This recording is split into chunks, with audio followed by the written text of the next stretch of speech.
A very good afternoon to one and all as we welcome you here to the National Cycling Center here in Balmain, Couva, as we get ready for the start of 2 exciting days of cycling. The first day, of course, of the Dry Phase Sports Carnival of Speed.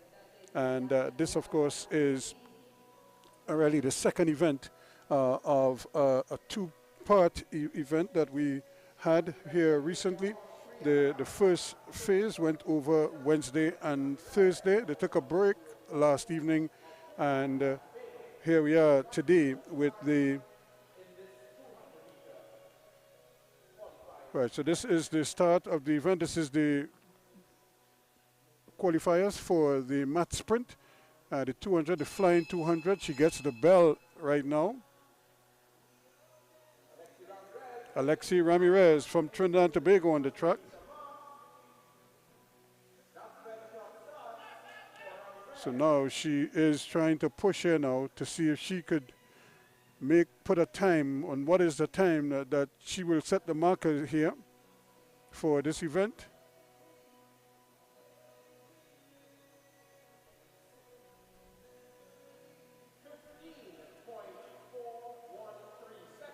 .413 seconds for Ramirez.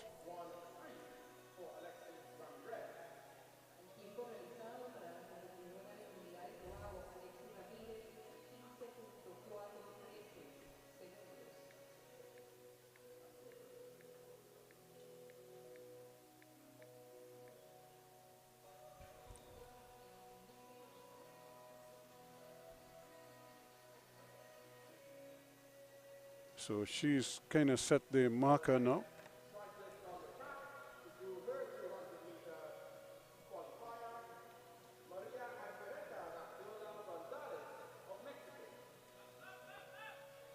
Maria Gonzalez of Mexico.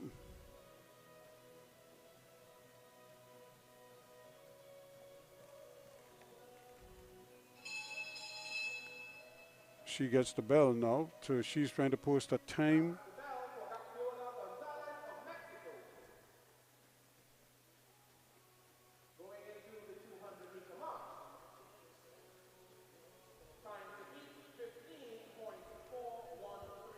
Remember, 15.413 is the marker set by Alexi Ramirez of TNT.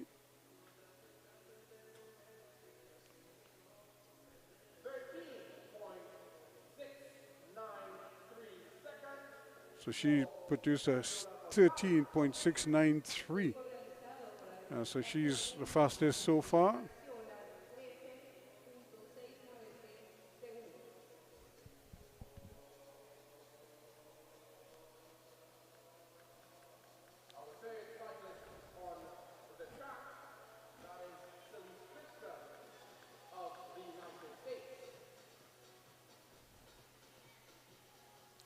And she seemed to be having a slight problem here from the USA. It's like a mechanical problem of some sort. She's actually down on the flat, so... Is Christian having a mechanical issue?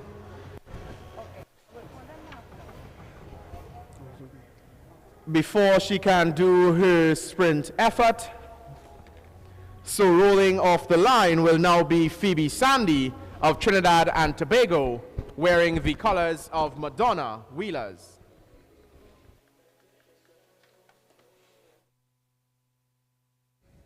So Phoebe Sandy wearing Madonna Wheelers colors, she will go in position number 3 while the American rider gets her mechanical problem sorted out.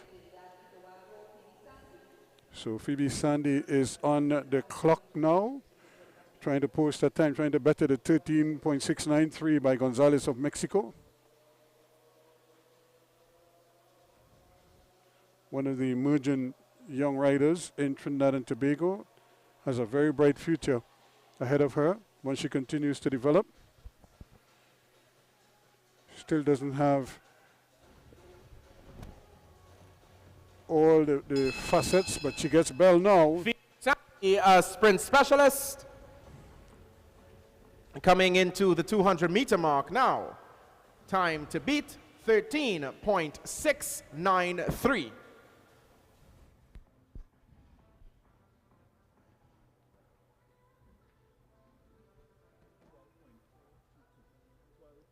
.422 seconds, a new best time by Phoebe Sandy, 12.422 seconds. A good time there from Phoebe Sandy. She is the fastest so far, 12.422, a personal best, and more importantly, it gives her one of the fastest times. I think there are 10 riders listed. We expect that the times will come down exponentially. On the track now, we have the Omnium specialist out of Barbados, that is Amber Joseph.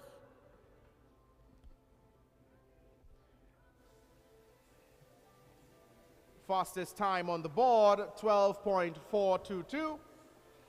Phoebe Sandy of Trinidad and Tobago. So it's now a question who is going to beat that time by Phoebe Sandy. And Joseph gets bell.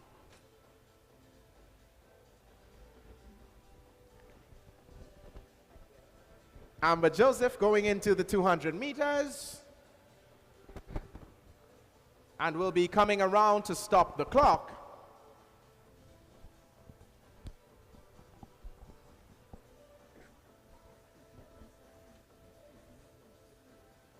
.602 seconds for Amber Joseph, 13.602. So 13.602 for Amber Joseph. And so she is second fastest right now. And so I'm sure she'll be happy with that. So the two Caribbean riders leading the way so far. But there are a couple others, about 5 more riders to come, including Delia Palmer out of Jamaica, but who plies a trade here in Trinidad and Tobago quite a bit, so she will be among the favorites. On the track now in the colors of Suriname, that is Tashana Dalga. We have seen the speed of these elite women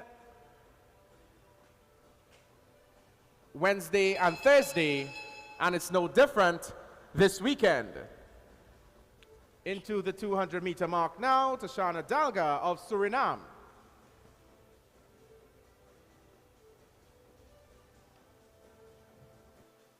So here comes Tashana to finish up her 200-meter sprint. A new fastest time, 11.777 seconds, Tashana Dalga of Suriname. So Tashana takes the lead here with an 11.777. So she is now the new leader, the new fastest time, pushing Phoebe Sandy into second place among the fastest qualifiers. Remember, this just kind of sets up the matchup in the next round. Who will match up? So like 1 will go against 10, 2 against 9. Out of Costa Rica, we have Abigail Ratio, number 113.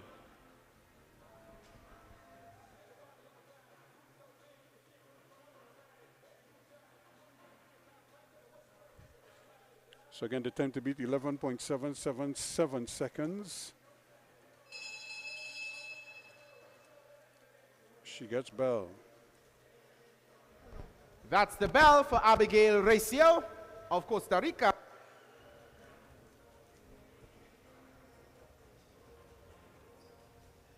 As she comes to the line, looking very good indeed. 11.865 seconds. Abigail Ratio, 11.865 seconds. So Abigail Ratio now is in second place, sub 12, but just behind Dalga from Suriname, 11.77.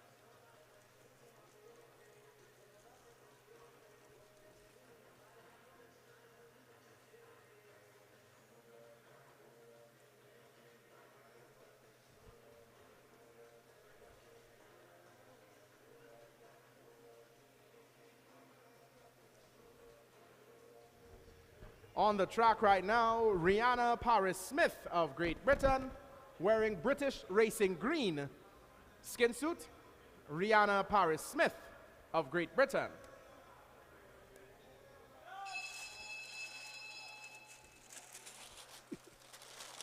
That's the bell for Paris Smith of Great Britain as she goes into the 200-meter mark, flying down the back straight.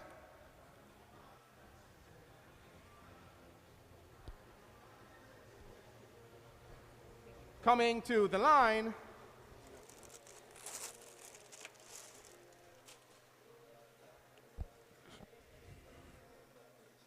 .783 seconds for Rihanna Paris Smith.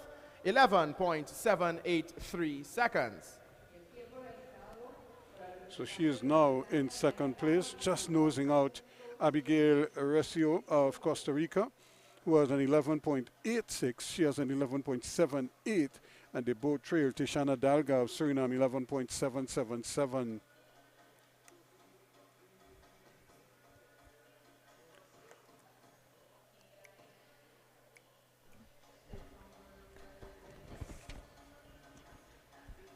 The powerhouse out of Jamaica, wearing the colors of Team DPS. On the track now, that is Dahlia Palmer, our penultimate cyclist in this 200-meter qualifying event. We know that Dahlia is very, very fast. We'll see where she stops the clock.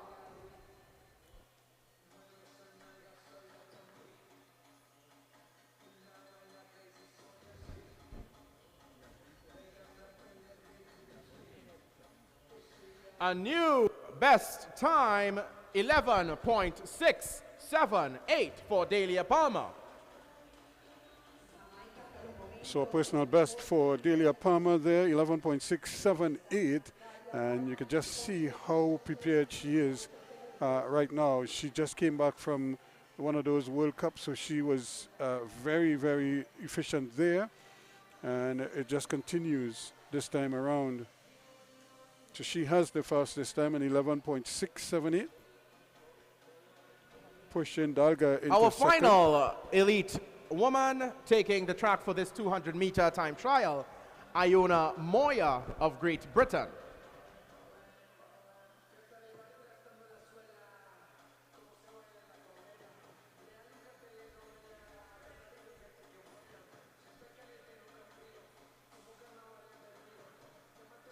There's actually one other rider to come, the American, who had a problem, a mechanical problem.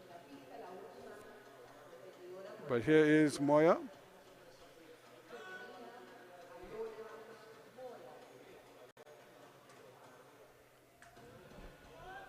Iona Moya comes to the line.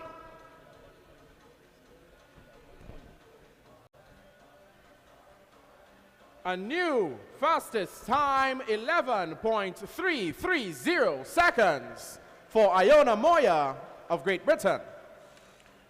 So again, as you go along, they get faster. And so she is now the new leader, pushing Palmer into second place, 11.330. On the track right now, we have the cyclist that suffered a mechanical earlier.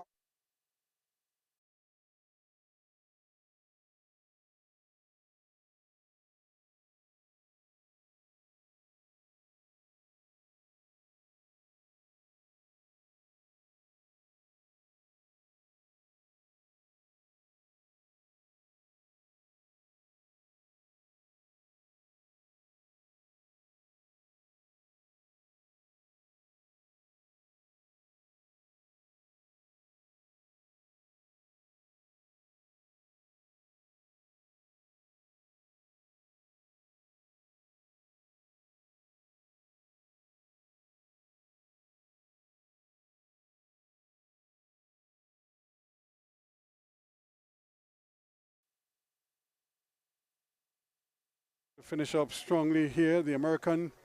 Celeste Christian looking very good coming to the line. 12.721 seconds for Celeste Christian. 12.721 seconds.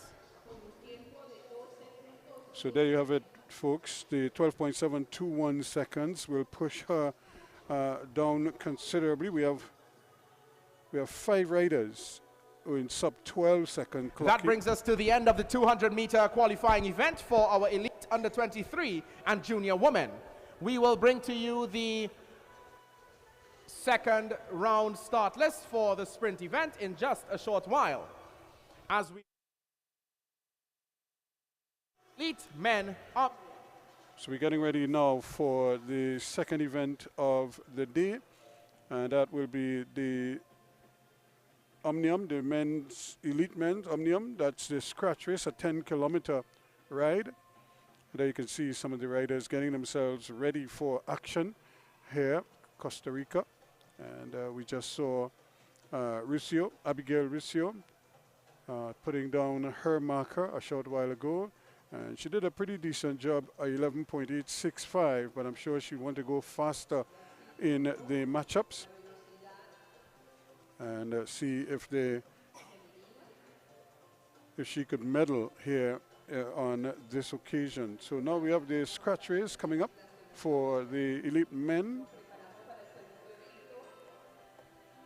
And still to come, of course, we also have the Karen first round for men and under 23, elite men and under 23 riders. That's coming up in a short while. We have the women's scratch race, 10K as well. And then we have the repechage for the Karen as well. Actually 4 individual races where points are awarded to the cyclists based on their position that they finish each event. So in the first 3 events, first place will receive 40 points, second place will receive 38 points, third place 36, and so on and so forth.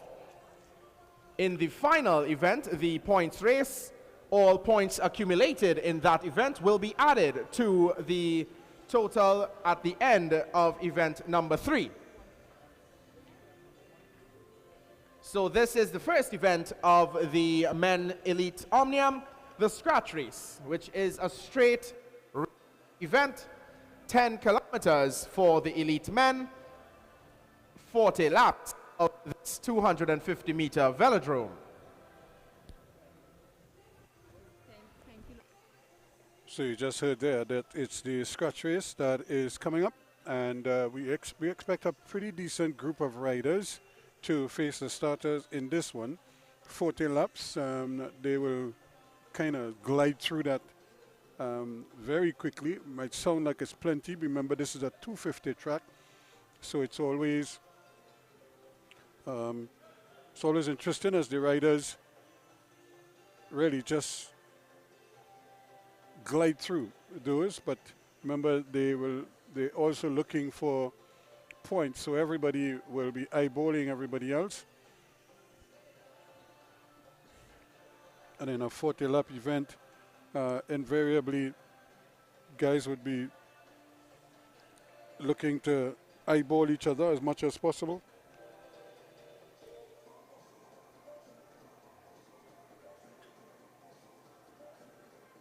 So we're looking at some of the riders on the wall.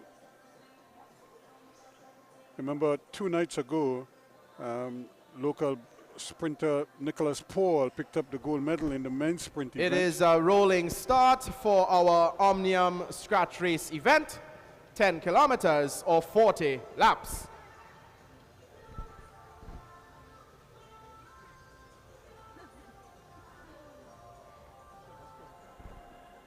We have a nice mix of riders from different countries as they come for the rolling start. There comes the whistle.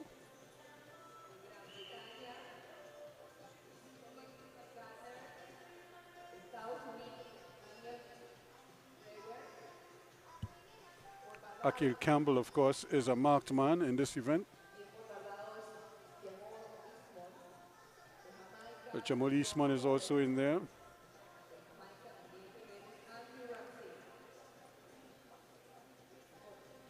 Sunderland also from Barbados, another one to watch.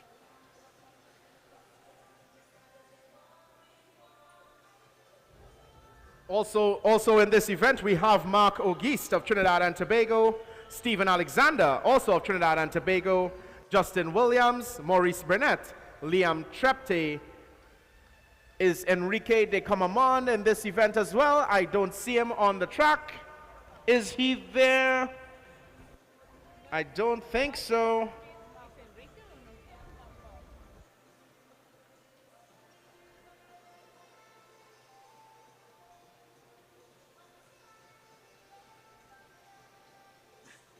Jamaica represented here as well.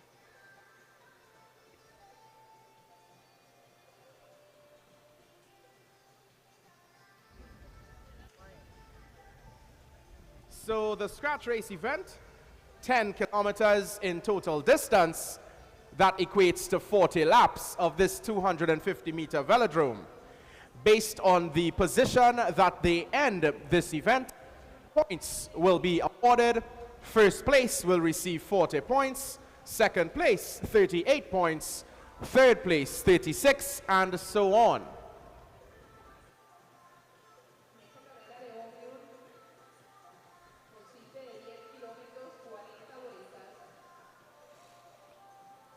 So as you can see, the riders are all taking turns in the lead, but nobody is trying to hold that lead, or they're not allowing anybody to break away just yet. Riders are going up after doing a little shift in front and easing off the pedals. So one by one, they're taking turns at the front. Just getting the Liam legs Trepte warm. opens up for Justin Williams. Akil Campbell is there as well. Stephen Alexander of Team Raiders. They are your top four. In this bunch as well, we have Stuart Gardner of Great Britain, Daniel Brewer of the United States, Edwin Sutherland, Jamal Eastman of Barbados. We also have joining us the two Jamaicans, Jerome Forrest and Andrew Ramsey. Mark Auguste, Maurice Burnett, Liam Trepte, they are also in this bunch. Now remember, ladies and gentlemen, for the Omnium as well, you must complete every event. Otherwise, you cannot compete in the other event. So you must finish the scratch race to move on to participate in the tempo race, and the elimination, and then the points race. So Mark Auguste is in some problems. So he seems to be having a little bit of a difficulty. Looking at him on the inside, he's being passed now. It's almost as if his gears are gone.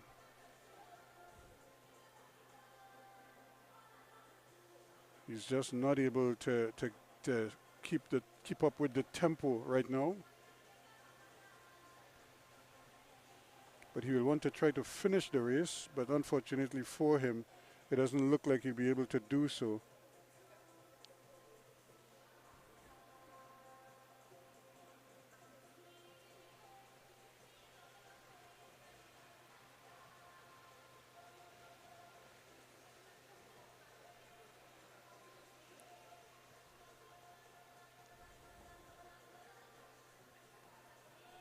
So again, nobody, they're not allowing anyone to get a match. Jamal Eastman of Barbados, Akil Campbell, Trinidad and Tobago, Stuart Gardner, Daniel Brewer,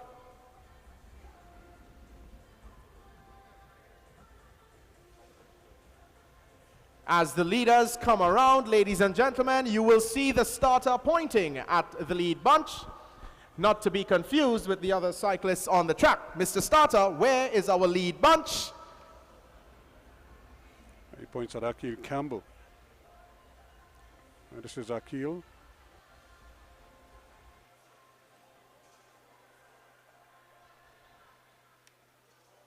We're in number 102. That's the lead. Akil Campbell of Trinidad and Tobago, number 102.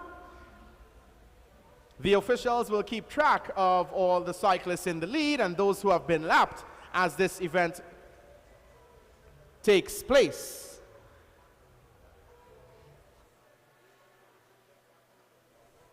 Two nights ago, Akil Campbell again showed his class, and he won the elimination race, but I think he finished second overall in the Omnium. So he is in the pink of form.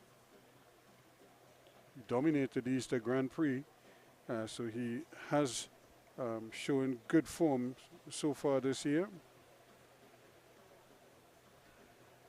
Remember, he's the brother of Tennille Campbell, this country's premier female cyclist. 20 laps to go as we reach the halfway point for our leaders.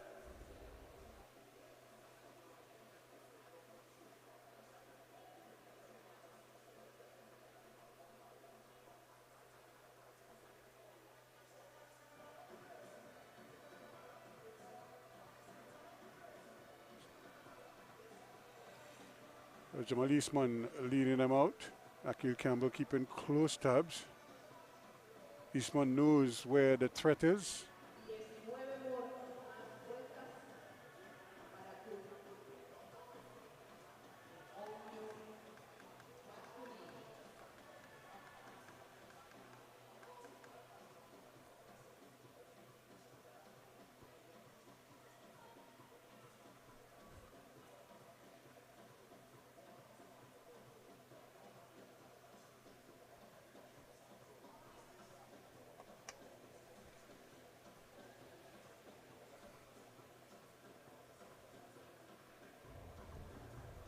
A very fast scratch race event. Our leaders seeing 16 laps to go.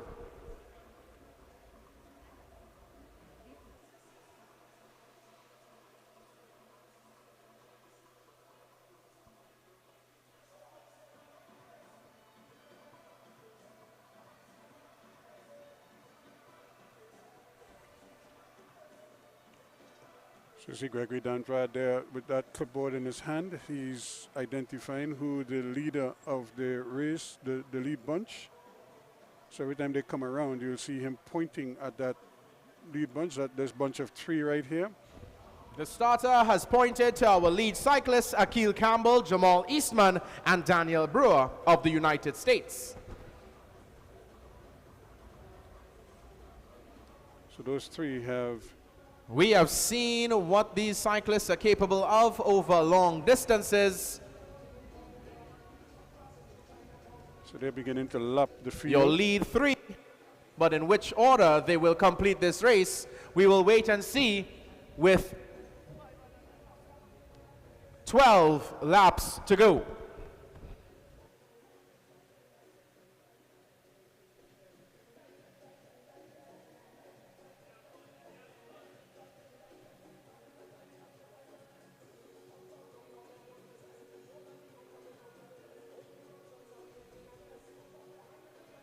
Remember, this is the first race, so we expect these riders to be right there in the thick of things in all the events in the Omnium, all 4 events.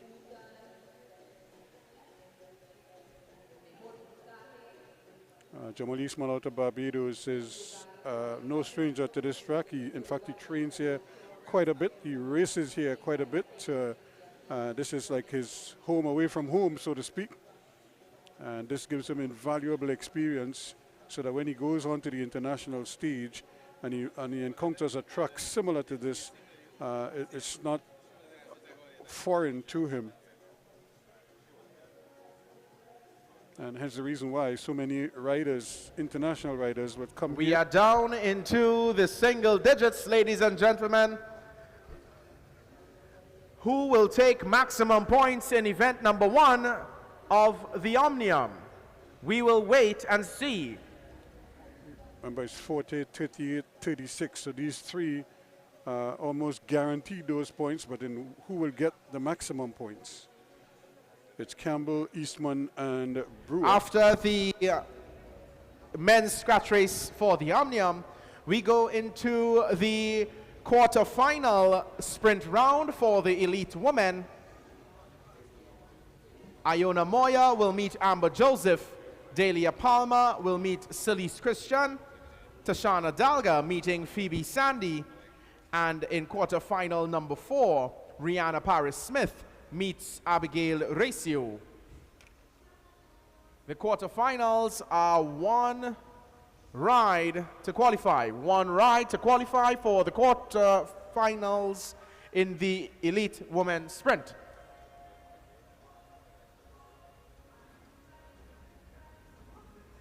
So that's something that is coming up shortly, but we still have about 5 laps to go. When this bunch comes around, they will see 4 laps to go. When the main bunch, that is, they will see 4 laps to go as they come to. You'll see they're pointing at that bunch, so that's where the leaders of the race are located. Brewer in the front. 4 laps to go for our leaders. Akil Campbell right on his I wheel. suspect it's going to be an all-out sprint for 1, 2, 3. And Jamal Eastman right there in the thick of Akil things. Campbell, Jamal Eastman, Daniel Brewer of the United States.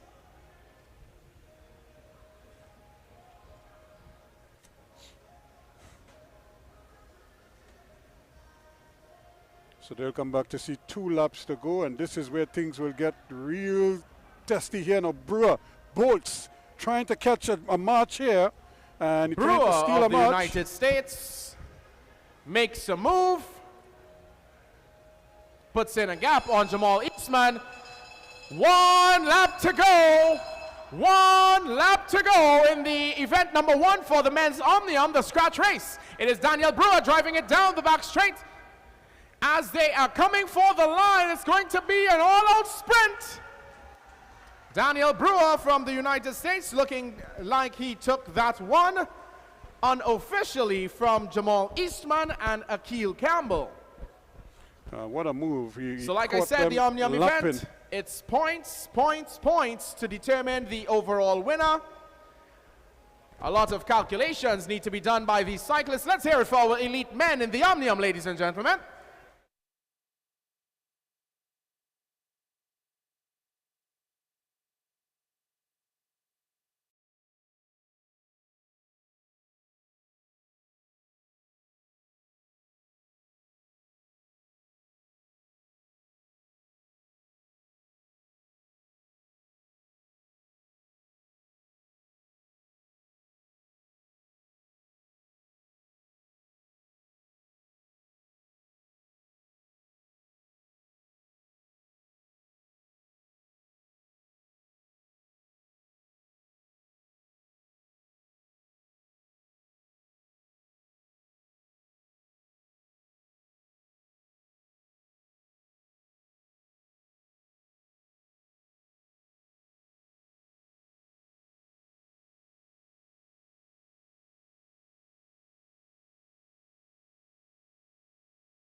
So again, we want to thank our sponsors for making it possible for us to be here on 360 TV live at the National Cycling Velodrome here in Balmain, Couva.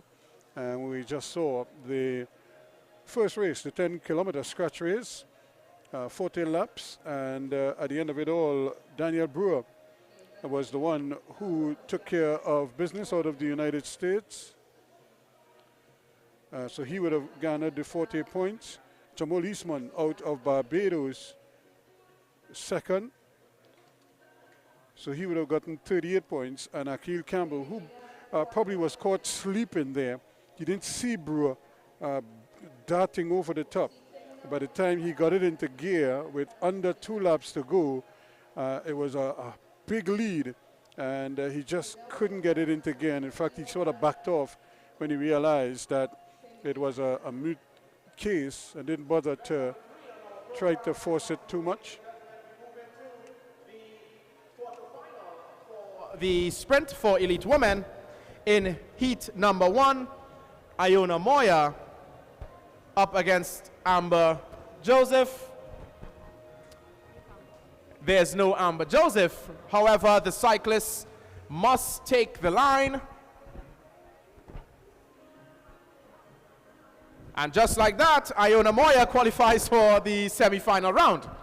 Amber Joseph bowed out of the quarterfinals, so Iona Moya will move into the semi-final.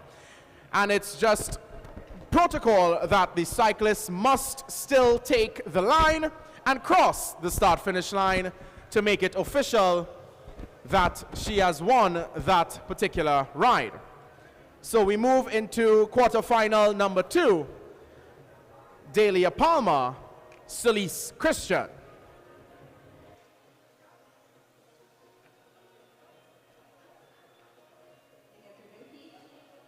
So a comfortable win there for Moya. And she was the fastest, 11.330 seconds out of Great Britain. So Iona Moya comfortably through to the semis, and I'm sure she will be happy with that. And now it's up to Delia Palmer out of Jamaica up against Celeste Christian of the United States. So we have right out of Colombia, just getting ready, getting the legs loose, making it look so easy, but that is real challenging, folks. It just looks easy, especially when you're accustomed to doing it. And you know, his arms are folded, and he looks so comfortable on the bicycle, on those training wheels. But that is not as easy as it looks, believe me. So I suppose it's all about coming to the line for quarterfinal number 2. Delia Palmer will go against Celeste Christian.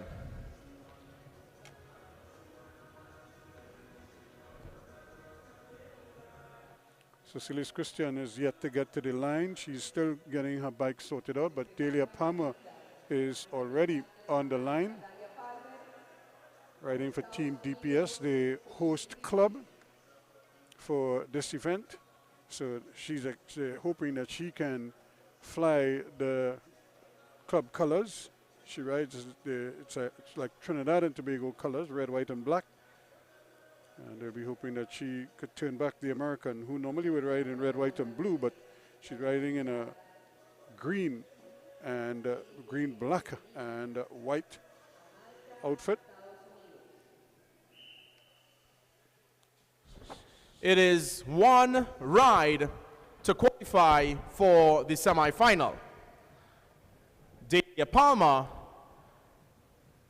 trails Celeste Christian. The sprint rounds usually take a total distance of 3 laps, wherein the first half lap, the cyclist must maintain at least 4 km. Celeste Christian leads Delia Palmer, 2 laps to go.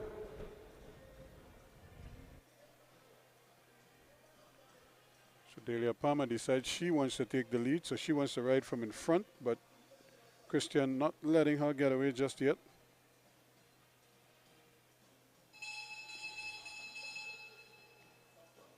As they come for the bell. Delia Palmer on the inside, Celeste Christian on the outside. As they go down the back straight, one ride to qualify for the semi-finals. Delia Palmer crosses the line ahead of Celeste Christian and will go into the semi-finals. So a comfortable ride there for Delia Palmer of Team DPS and Jamaica, winning comfortably to go through to the semi-finals, as was to be expected. She's so strong. Remember, she posted a personal best 11.678 in the flying 200 to qualify for the quarterfinals, whereas Christian had a 12.721 in her flying 200 to be 7th fastest.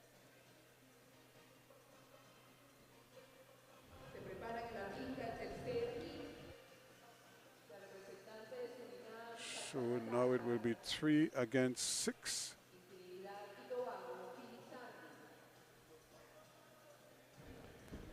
Taking to the line now, heat number 3 in the quarterfinals. And they see Tashana Dalga of Suriname, Phoebe Sandy of Trinidad and Tobago. These two would have met in the past, so they are quite familiar with each other of racing.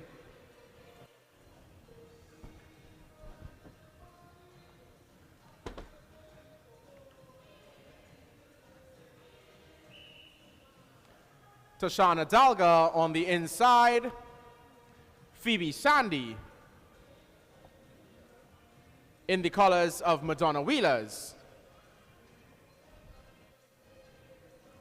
One ride to qualify for the semifinals.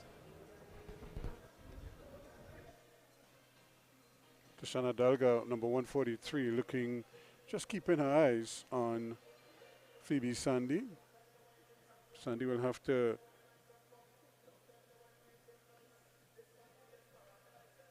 pull out something special here. You do a quick comparison. Dalga had an 11.777. Dalga leads Sandy. Tashana Dalga leads Phoebe Sandy.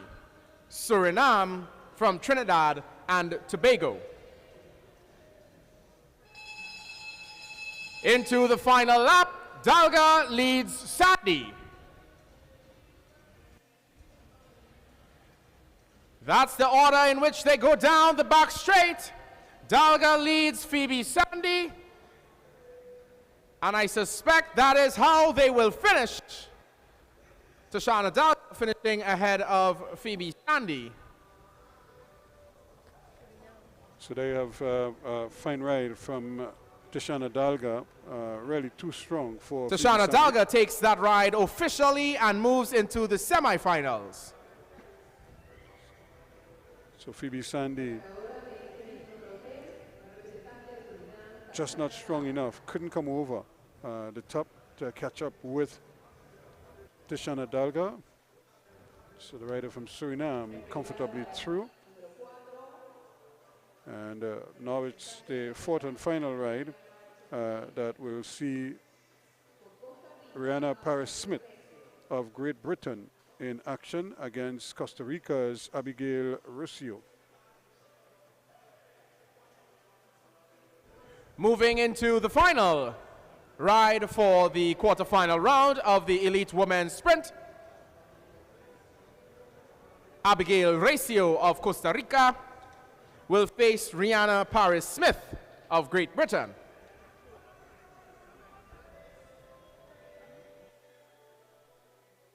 So there you could see the rider just coming to the line.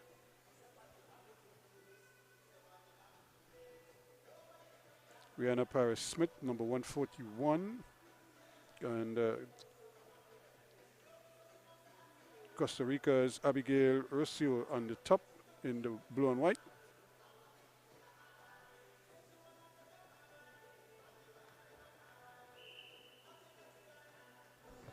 That's the start of the final quarterfinal ride. Rihanna Paris-Smith, Abigail Ruscio, Great Britain from Costa Rica.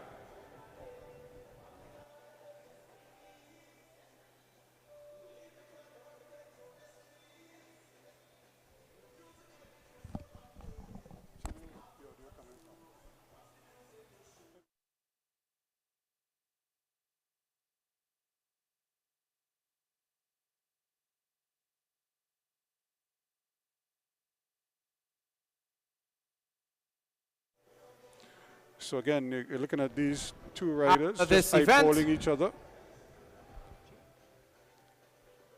Just trying to get in position. Taking her high up on the bank there goes Ruscio. After this event, we go into the Elite and Under 23 men's Karen. Back to the track, Abigail Ruscio leads Rihanna Paris-Smith into the final lap.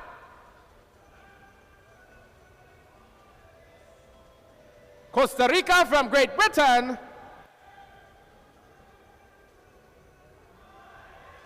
Oh, very, very close. But I don't think there's any doubt at all there. Rihanna Paris-Smith taking that one in the end. Again, a good try there from Abigail Ruscio, but not strong enough. Once Rihanna Paris-Smith got it into gear, she just kind of relaxed because she knew she had plenty in reserve and just waited until she saw what Rocio was going to do, and when she realized Rocio couldn't give anything more, but she didn't open up a wide enough gap, because look at how quickly you could see Paris Smith closing that gap. Once she got alongside her, look at how easy, watch out how quickly she was able to relax. Right here, she knew she had the measure of her, and then she just kind of let her momentum take her through, take her past her, and then quickly to the line, first up. So, well-constructed race in the end there. So she is safely through. So we have some pretty interesting matchups for the semifinals. Of the Omnium, Daniel Brewer of the United States taking top spot in the scratch race and taking maximum points. 40 points for Daniel Brewer, Jamal Eastman on 38, Akil Campbell on 36, and Edwin Sutherland on 34. That is your top 4 in the Omnium. As we look forward to event number 2, the tempo race that will take place later on in the program. So there you have Robert Farrier, who is really the main man putting on this event. And Robert Farrier has his rider on the line.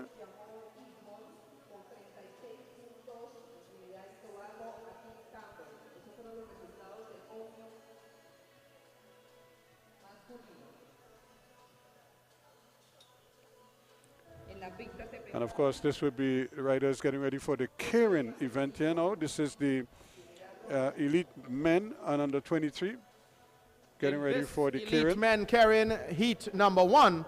We have Abdul Iman of Burkina Faso, Naib Leandro of Costa Rica, Quincy Alexander of Trinidad and Tobago, Ryan Dodick of Canada, Tak McCano of the United States, and Samuel Maloney of Trinidad and Tobago.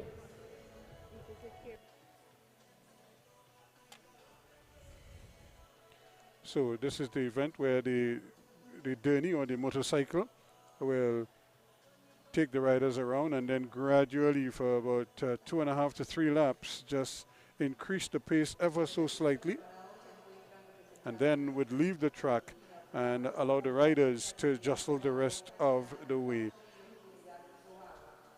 And jostle it is sometimes. If you've ever been to a track like Trexeltown in Pennsylvania, you know what I mean. They literally fight each other.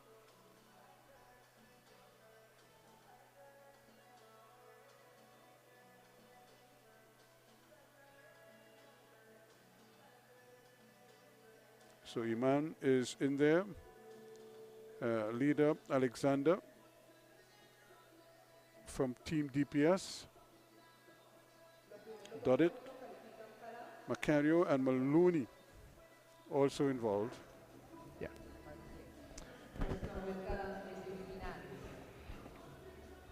So the Karen event, a very popular event in Japan, one of my personal favorites, as it brings together speed, a bit of endurance as well. And in this event, the cyclists will go a total distance of 6 laps, 3 of which will be behind the motorcycle. The motorcycle will start at approximately 30 kilometers an hour and gradually increase to just around 50 kilometers an hour. After 3 laps, the motorbike will leave the track, and it is every man for himself for the final 3 laps. Top 2 cyclists to qualify for the second round.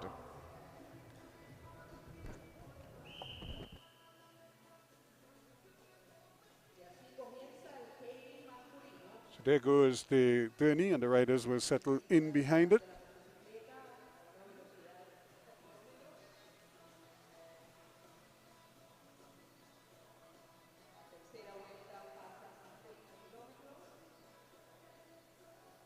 So they cannot pass the Derny for the first 3 laps.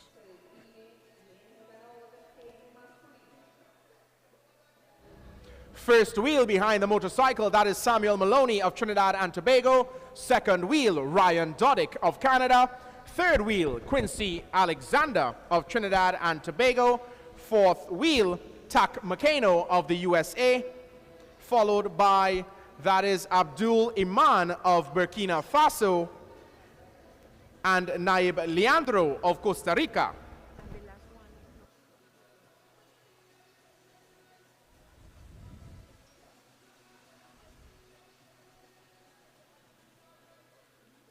So again, everybody is sort of eyeballing to see who is going to make a move here now. As the Denny gets ready to exit the track. Motorcycle leaves the track with 3 laps to go. It is an all-out sprint from here on out. 2 cyclists to qualify, top 2 to qualify. Quincy Alexander has himself in a tough position at the very back of the race.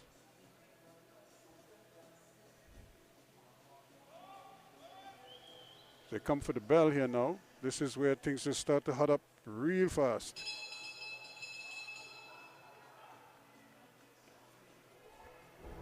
That's the bell. Ryan Doddick of Canada. Quincy Alexander of Trinidad and Tobago. That is your top 2 as they come around. Top 2 to qualify. And that's how they'll finish. Ryan Doddick of Canada. Quincy Alexander of Trinidad and Tobago. Now, the cyclists that have not qualified immediately in the top 2 will have a second chance to do so in the repechage round.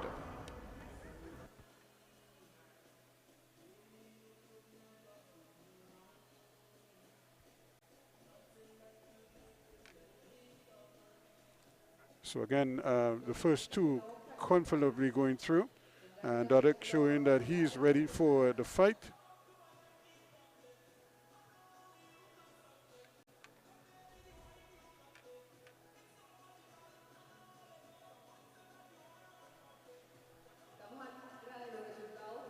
And showing just why he is so highly respected.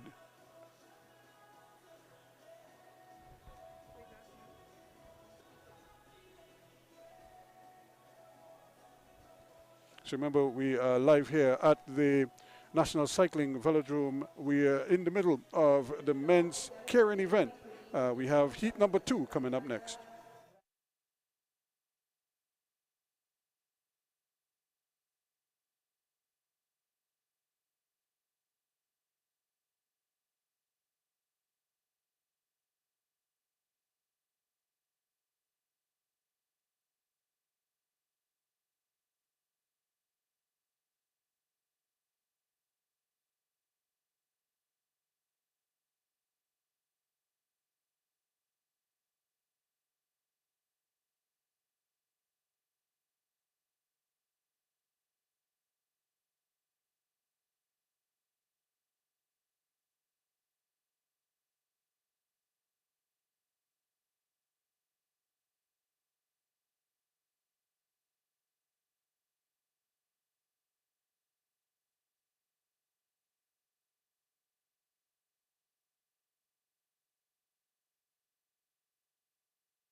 So we're getting ready now for the second heat of the Keirin event. And on the line we have heat number 2 for the elite men Keirin. On the inside of the track we have Kyle Carabai of Trinidad and Tobago, followed by, that is James Hedgecock of Canada, Michael Aki of Trinidad and Tobago, Fabian Hernando Puerta Zapata of Colombia is there as well. Edgar Verdugo is there as well, with Daniel Palmer and Hasim McLean.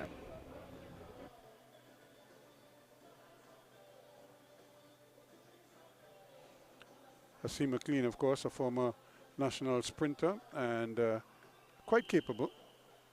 So here we go for the start of heat number 2. That's the start. 6 laps to go. 7 cyclists in this heat number 2. Top 2 cyclists to qualify.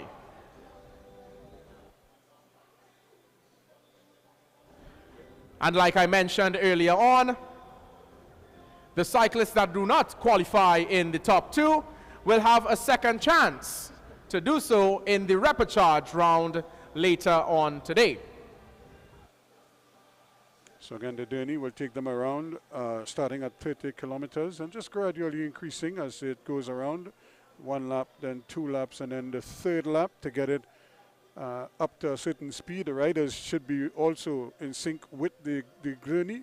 And when the journey exit the track, as it will do after coming around the next lap around, then the riders should be in pretty good shape in terms of speed. That they're going at about 50 kilometers per hour. And then, of course, they will then jockey to see who does what. As the journey exit the track, here we go. And the motorbike leaves the track. 3 laps to go. Top 2 to qualify.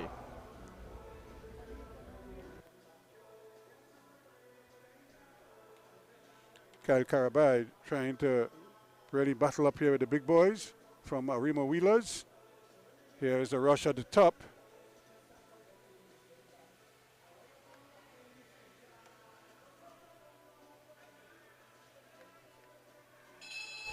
As they come for the bell, Zapata of Colombia will lead into the final lap. Top 2 to qualify.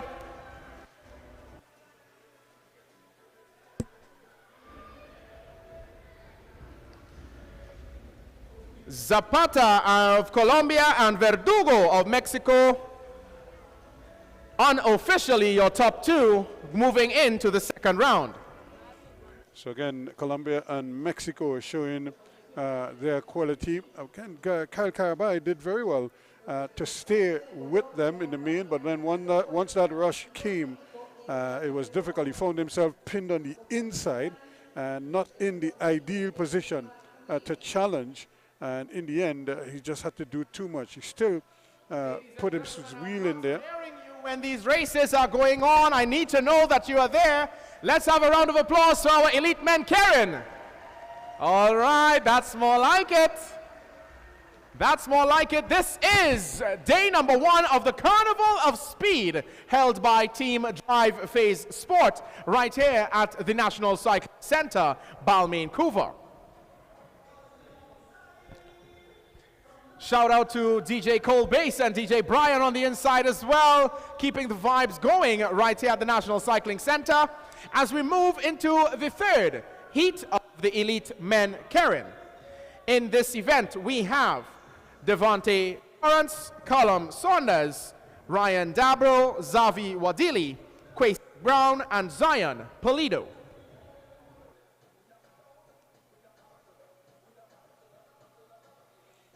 So Quincy Brown, you're seeing him there in the Trinidad and Tobago colors in the middle of the track. And no doubt, the one to watch here in this one, the Olympian, is going in the Karen event.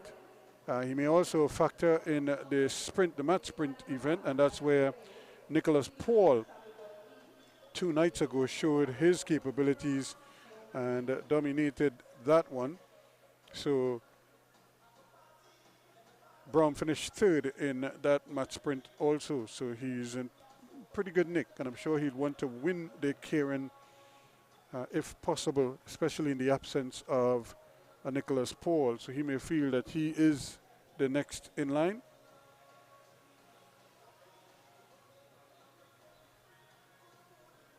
There are some young talented riders in there also.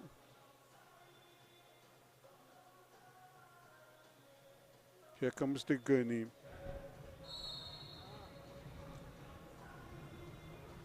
That's the start of the 3rd and final heat of the Karen for elite men. First wheel, Xavi Wadili of Suriname, Callum Saunders of New Zealand. 3rd wheel, Quincy Brown of Trinidad and Tobago, followed by Zion Polido, also of Trinidad and Tobago.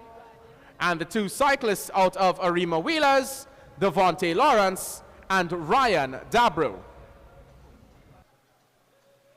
So Arima Wheelers well represented here. In fact, you could take Ryan Dabro and, of course, the other young man in there. Final heat, we move into the scratch race for elite women. And of course, Quincy Brown is also out of Arima Wheelers.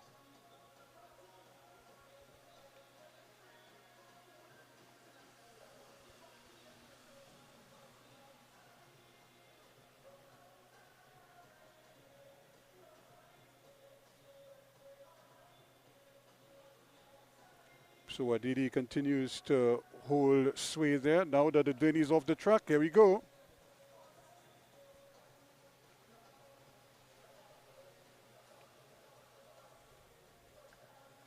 Lawrence just moving up ever so slightly. He's into 4th place now.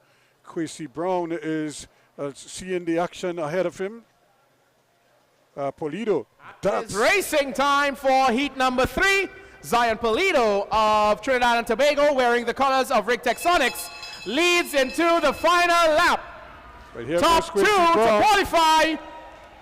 Look at the speed of Quincy Brown of Trinidad and Tobago. Callum Saunders of New Zealand is there as well. Callum Saunders. That is your top 2 that will qualify into the next round. Callum Saunders and Quincy Brown unofficially. So you can see Quincy Brown just backing off there once he realized that he had qualified. Saunders coming over very quickly indeed to just nose ahead to get to the line first. So Callum Saunders out of New Zealand taking top spot there. Saunders of New Zealand, we know he won the Karen last Wednesday, so let's see how it'll unfold today. This Karen event is a very, very fast one. The best of the best elite cyclists are here enjoying the Carnival of Speed right here in Trinidad and Tobago. So of course we are live here at the Cycling Velodrome here in Balmain, Couva. This is the opening night of the Dry Face Sports Carnival of Speed event, and we're getting ready for the quarterfinals of the women's elite sprint, or actually the women's elite scratch race. So that should be coming up in a short. We'll get to that when we come back.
For making it possible to being here on 360 TV. We hope you're enjoying our coverage as we see some of the spectators. Remember, folks, if you want to come down to the velodrome, feel free to do so.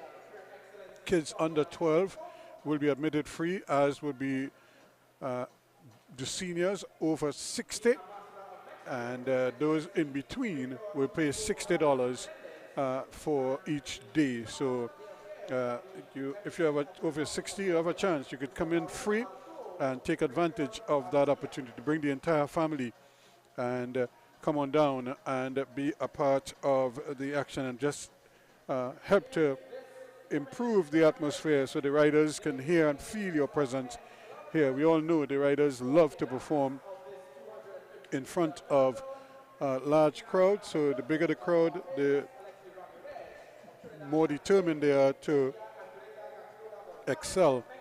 So this is your opportunity to come and see. You have some outstanding riders taking part here. Now we get ready for the women's scratch race. Of Jamaica, Abigail Recio of Costa Rica, and Iona Moya of Great Britain.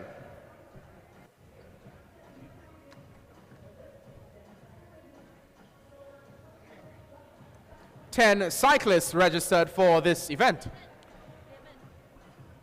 Alexi Ramirez of Trinidad and Tobago seems, well, for a moment there, she didn't look as if she was going to take part, but she was just riding on the inside. But here she is joining the fray now.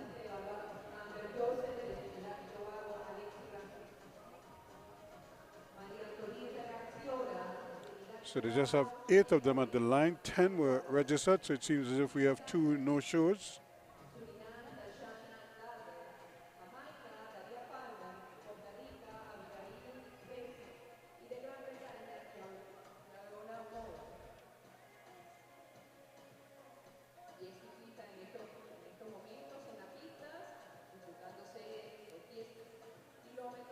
So they're going to get a rolling start as well for the scratch race, 40 laps. I'd also like to take the opportunity to thank the Trinidad and Tobago Fire Service for always ensuring the safety of all patrons and cyclists at the National Cycling Center. Thank you very much to the Trinidad and Tobago Fire Service.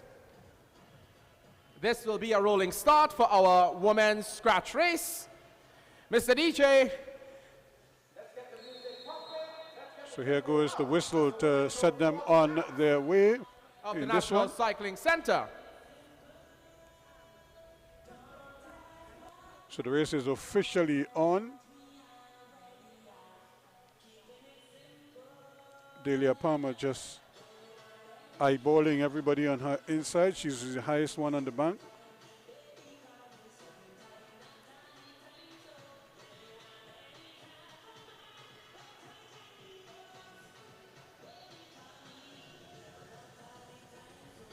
A very controlled start by our elite women.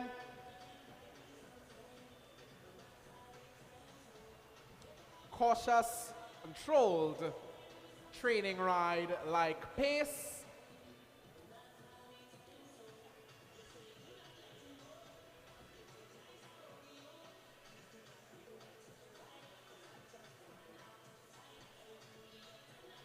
Tishana Dalga there, just taking the lead for the time being. Of course, Ramirez also from Trinidad and Tobago, right in the mix.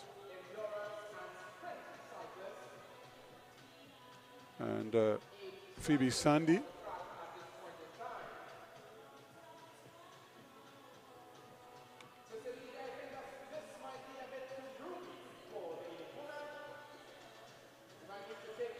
So it's Trinidad and Tobago 1 and 2.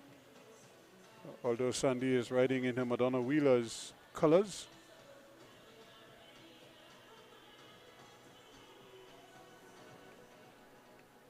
Here she is now in the lead. But there's no stress right now. Nobody is attacking just yet. So they're just trying to get through as many of these laps without too much anxiety, for the moment at least, until somebody loses patience and decides to hot things up a little bit.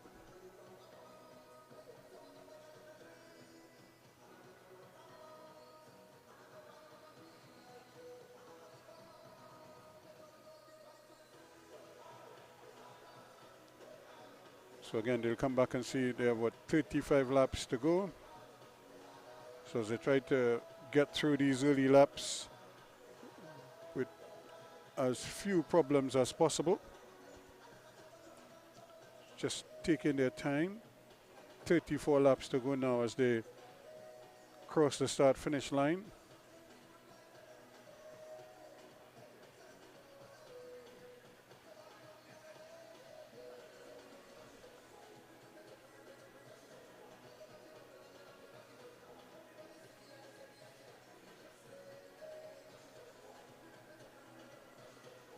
Again, it's not really a blistering pace that they're setting, although we have 3 riders who just kind of dip down on the inside and almost as if they have decided that enough is enough and are not really going to stress themselves, including Delia Palmer, as well as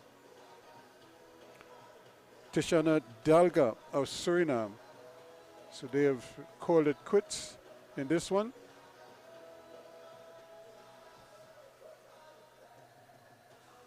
So Alexi Ramirez gets a great opportunity.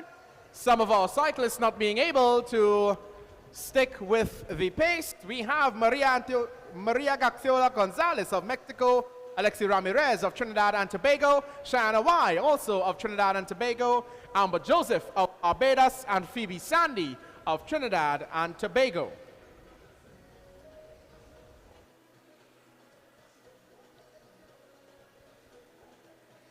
So again, 3 of the big names have pulled out. So now it's a question here. Iona Moore among those who have decided that she's had enough, together with Delia Palmer and Dalga, Tishana Dalga of Suriname. So it opens up the door here now for some of the other riders. And again, you have to finish the event in order to advance to the next event. So if you take out of the scratch race,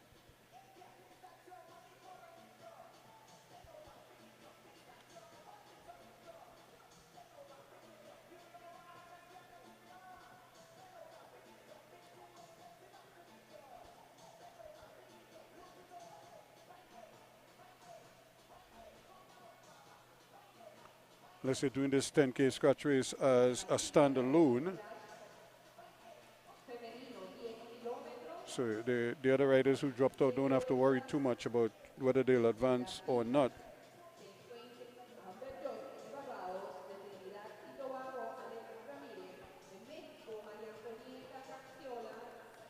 Alexi Ramirez decided that she will go up, and Gonzalez will take the lead once again.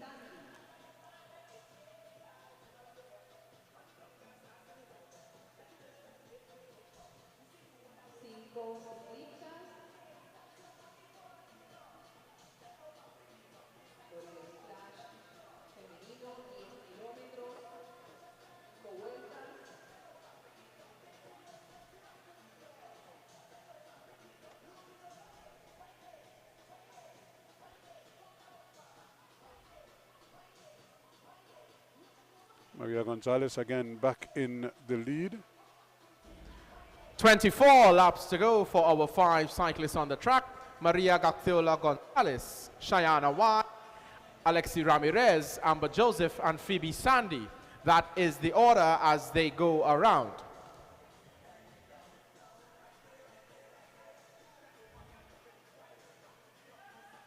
So now things are beginning to wax a little warmer, as you could see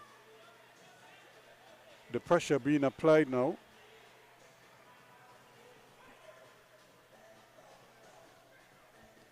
Alexi Ramirez trying to stay in touch. So too does Maria Gonzalez. Cheyenne Y and Daly and Phoebe Sandy trying to pace each other at the back, but the front 3 trying to open up some kind of a gap here now. We see 21 laps to go, and there goes Gonzalez now. She is looking to drop the hammer here.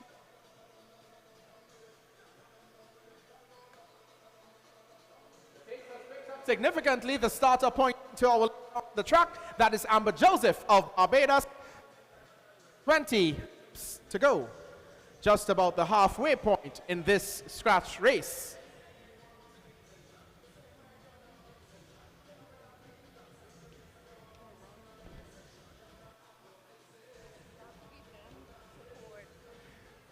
Ladies and gentlemen, this is not an easy race by any means, so as our cyclists come around, we need to hear you cheering them on.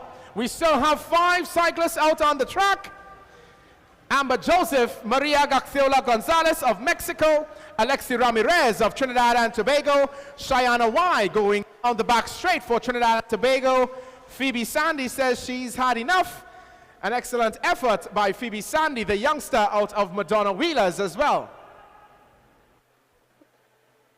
But it's still Amber Joseph who is holding on to that lead and looking to build on that lead as much as possible.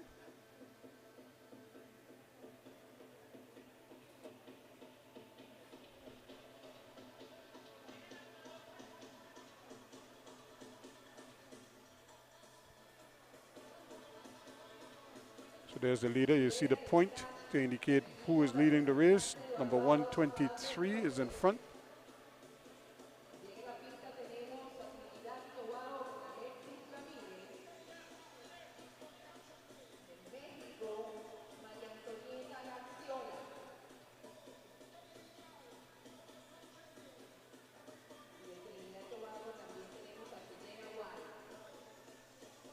China Y is in fourth place right now, still battling.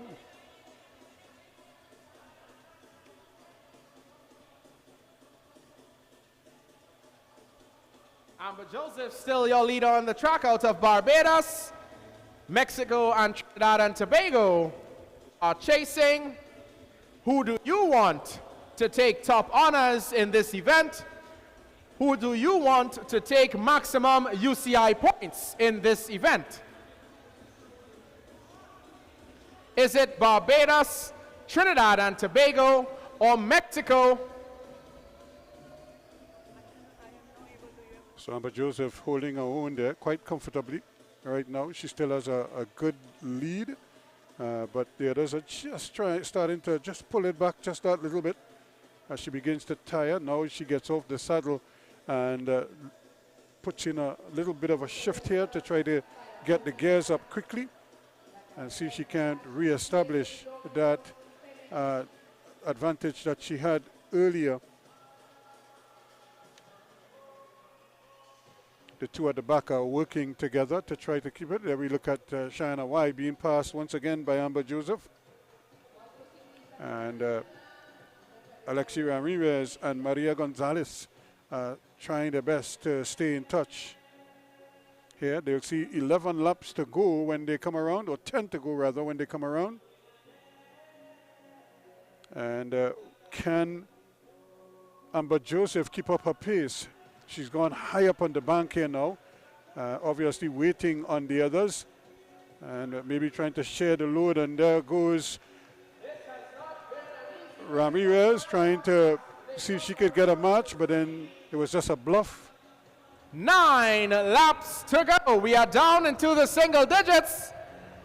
We have Alexi Ramirez of Trinidad and Tobago, Amber Joseph of Barbados, Maria Gactiola Gonzalez of Mexico, and Cheyenne Y of Trinidad and Tobago. Let's hear you, ladies and gentlemen. All right, this is the Carnival of Speed. You know, Trinidad and Tobago is the home of Carnival.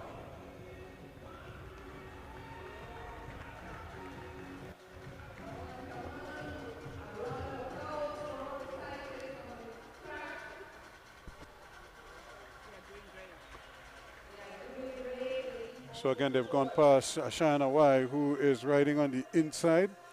And so the race is really among the three at the front of the pack. You're looking at Maria Gonzalez in the green shorts out of Mexico. Trinidad and Tobago's Alexi Ramirez in the red, white, and black. And of course, in the white top and black shorts from Barbados is Amber Joseph. She's just biding her time here. Because you get the impression that she is the one to beat. She's just so strong. Looks very relaxed on the bike right now, although you won't rule out Gonzalez. Elite woman, 6 laps to go. After this event, ladies and gentlemen, we move into the Karen repechage rounds, where the cyclists that would not have qualified in the top 2, they now have a second chance to qualify for the semifinals. I'll bring to you the official start list in just a short while. Here goes Ramirez as she tries to steal a match, but Amber Joseph is alert. The track, which colors is that? That is the red, white, and black. Alexi Ramirez of Trinidad and Tobago moves to the front. She's trying to time trial them the rest of the way. But it's going to be difficult, but she had to make that move because she probably doesn't have the sprinting speed of the other two. And so her best bet is to try to take them long and maybe catch them napping, but they've closed it down quite nicely. Still have 3 to go. 3 laps to go for our elite woman. Cold bass, give me some volume on that one. This is the Carnival of Speed. 2 laps to go.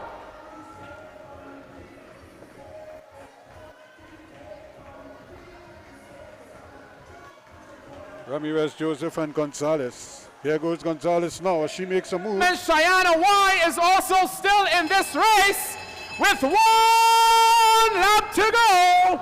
1 lap to go. Maria Gaxiola Gonzalez of Mexico is moving. Amber Joseph is there as well. Alexi Ramirez. This is going to be very close, ladies and gentlemen. And it looks like Amber Joseph of Barbados. Unofficially, let's have a lusty round of applause for all 4 cyclists finishing this event.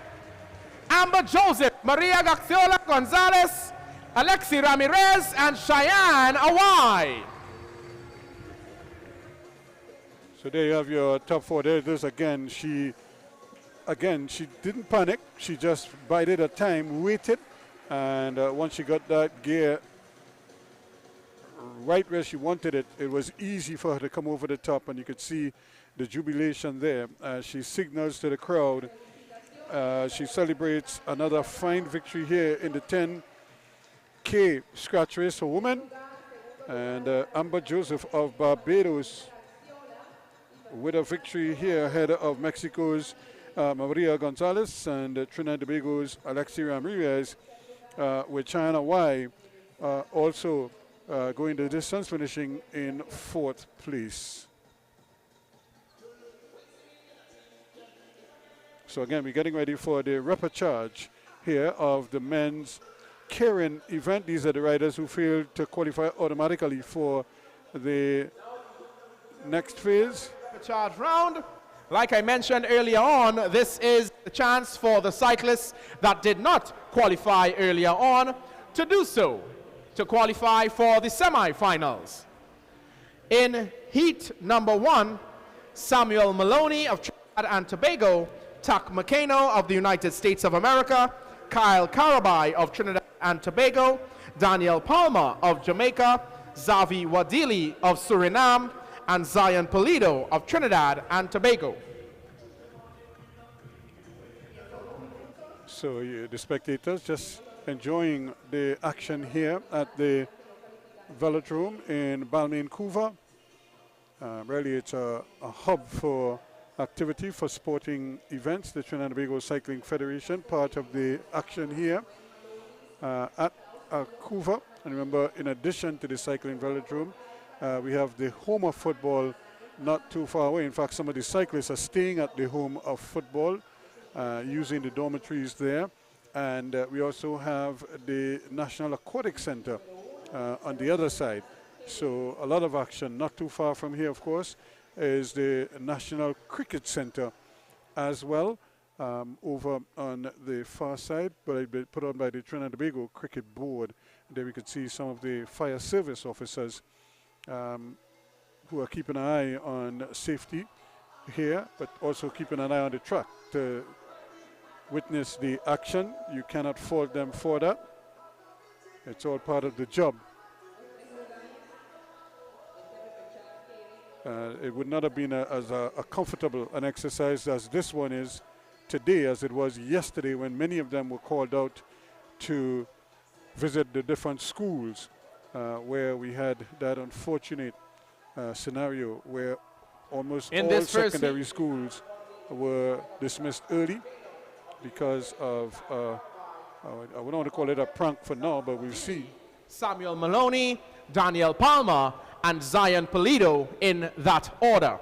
top 3 cyclists will qualify for the semifinals. Here comes the gurney.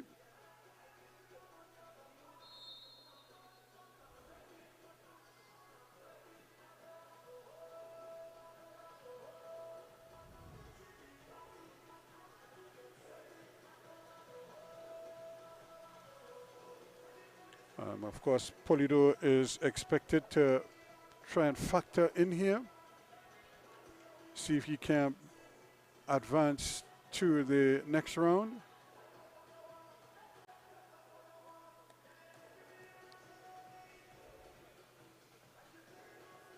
Karabai, another one. So as usual, the Karen event, a total of 6 laps, 3 laps behind the motorbike, 3 laps without the motorcycle.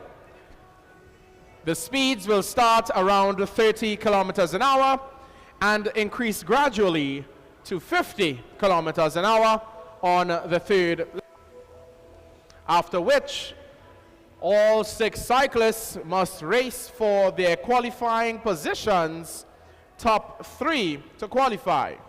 Polido is at the back right now, and I don't think he wants to stay there, so I expect him to make a move quickly. Kyle Karabai, Xavi Wadili, Samuel Maloney, Daniel Palmer, Zion Polido. That is the order as they go around.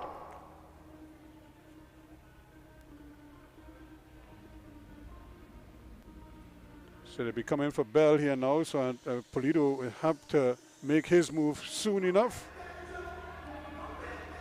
Here he goes. That's the bell. Top 3 to qualify.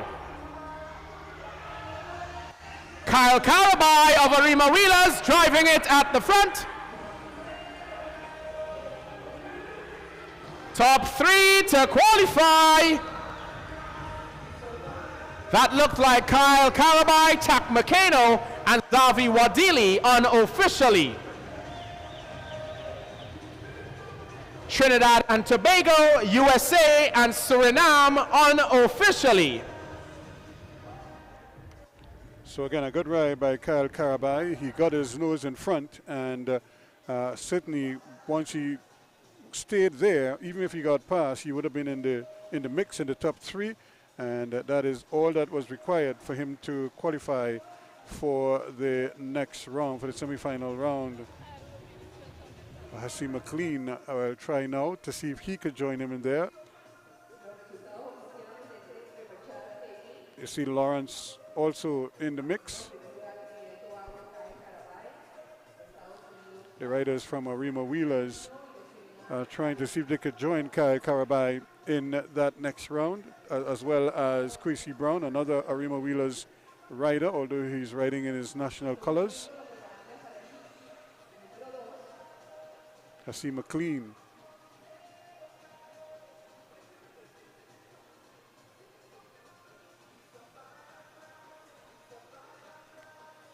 Polido probably just left it a little bit late to try to get up into the top 3 there. In fact, it looked for a moment as if he wasn't going to sprint at all, and then he tried to come over the top, but just the pace was just a little too hot, and it was a little too far. The distance was a little too much for him, and he wasn't able to connect with the top 3. He finished 4th, but just missed out on a place in the next round. Number 2 of the Karen Repechage round in this event.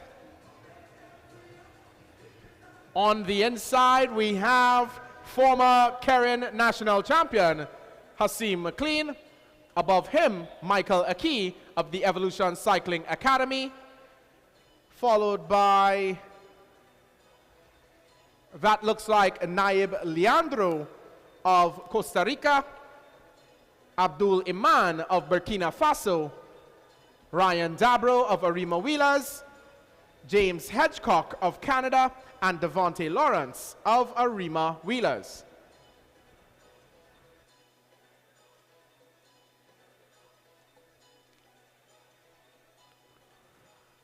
So far as Devante Lawrence, the son of Kwame Lawrence, a journalist with the Trinidad Express, as they get their start.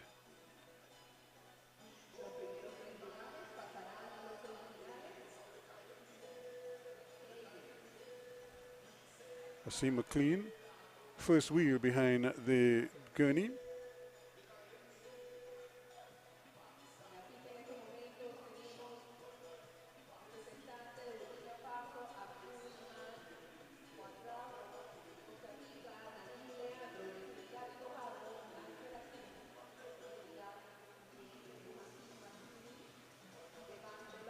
It's good to see somebody like a Hasim McLean still battling away there, riding in his team, looks like a team DPS colors.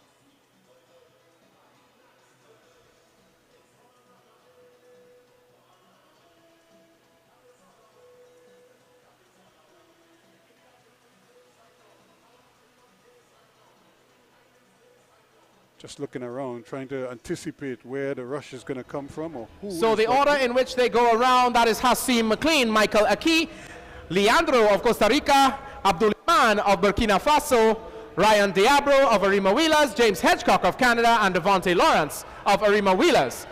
Top 3 to qualify. Here comes Lawrence now, trying to get over the top. Canada moves to the front. Still no bell. They're now coming for the bell here. And that's the bell. Canada leads into the final lap. Top 3 to qualify.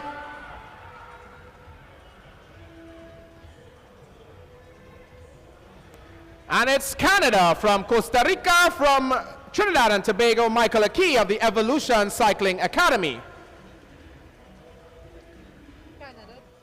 So there is the finish, and again, no real problems there. Once they got into position, it was always going to be difficult for the others to come around.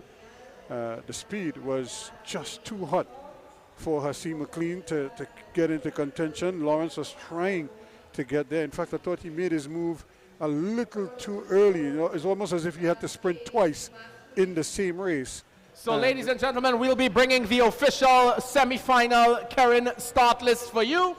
So again, I just thought he started his sprint just a little too early, and then he had to back off. So by the time they got the bell, it's like he had to again sprint, and by that time, he didn't have enough to stay with them. Meets Rihanna Paris Smith of Great Britain, and in semi-final number 2. Delia Palmer of Jamaica meets Tashana Dalga of Suriname.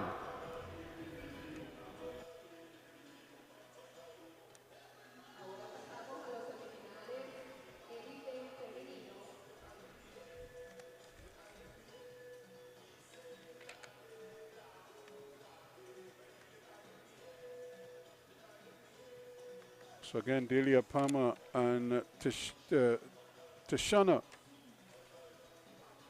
Dalga and Delia Palmer will do battle in one semi-final, and so that should make for interesting. And is Maya against Paris Smith.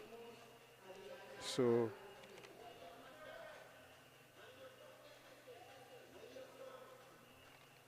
and again, in the semi-finals for the elite women's sprint, it is best 2 out of 3.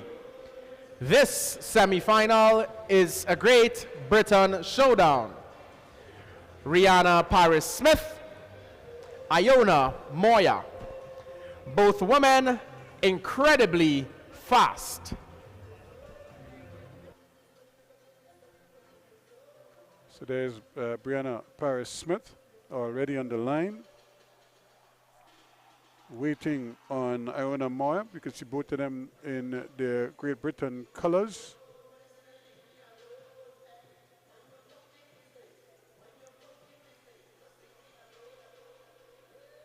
It's never easy to compete against a teammate, but I think they'll look at it as training. So Paris Smith on the inside, Moya higher up. There is Paris Smith, number 141. Moya is the favorite in this particular event. So now you understand why she bowed out, while some of the others bowed out of the scratch race early. Rihanna Paris Smith will lead her countrywoman Iona Moya. A Great Britain showdown in semi-final number 1.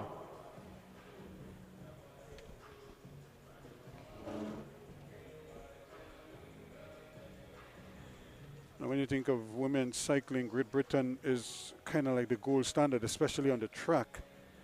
So these two will have aspirations of joining that elite group. Of course, France and Holland are some of the other countries that have produced outstanding riders, but the Great British cycling conveyor belt is an amazing one. That's the bell.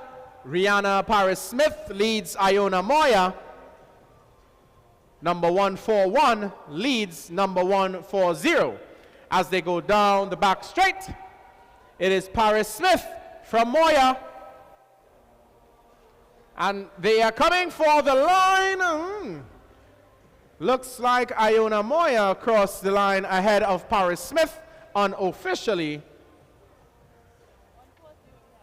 Iona Moya officially taking ride number 1 in semi-final number 1.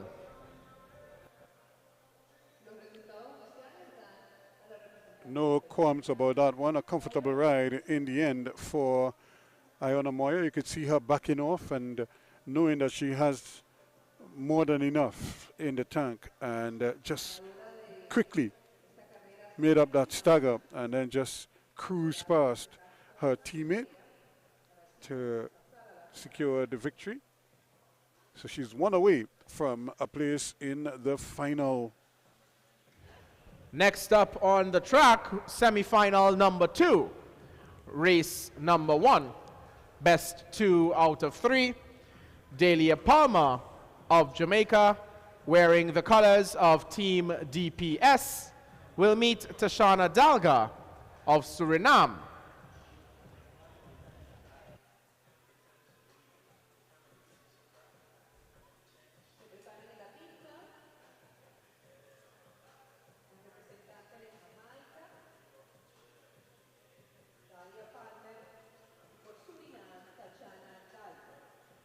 So here we go for the second one. Delia Palmer at the top, closer to the wall, and of course Dalga, Tishana Dalga in the white top from Suriname on the inside, so she will lead off. She doesn't have to stay there, but most riders like to lead out so that they can kind of set the pace. If they want to go fast or they want to go slow, they can dictate that pace. Tashana Dalga leads Delia Palmer.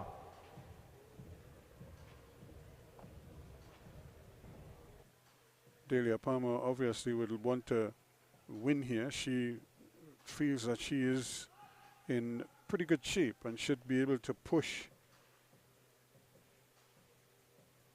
especially Iona Moya in a final. Palmer really going high up now, trying to really get that gear going. And she tries to come down on the inside. The sprint event, not only a race of speed. Ooh, they almost collided there. And that's the bell. Delia Palmer leads Tashana Dalga into the final lap.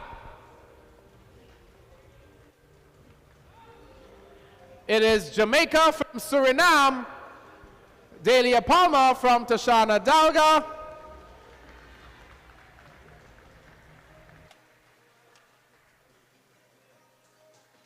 Not too unexpectedly, Palmer taking the first ride.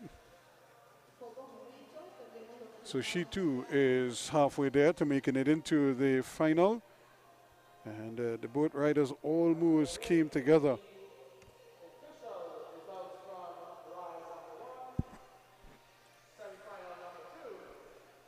A short while ago, but they managed to stay out of harm's way.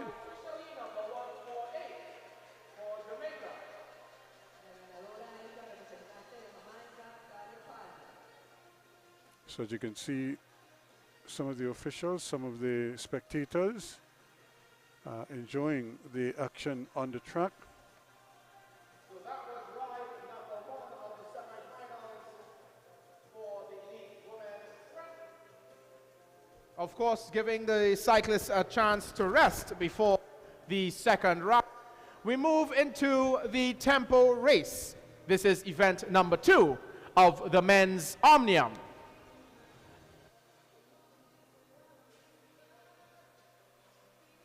And this too is a 10-kilometer event for elite men.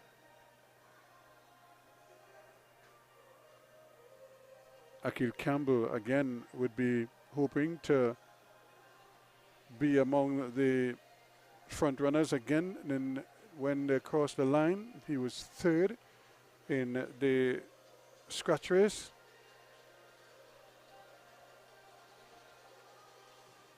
And I'm sure he probably want to improve that position and improve the points as well. So moving into event number 2 of the Omnium, your current standings are top 5. Andrew Ramsey of Jamaica with 32 points. Edwin Sutherland of Barbados with 34. Akil Campbell of Trinidad and Tobago with 36. Jamal Eastman sits in 2nd position for Barbados with 38 points. And Daniel Brewer of the United States sits on top with 40 points.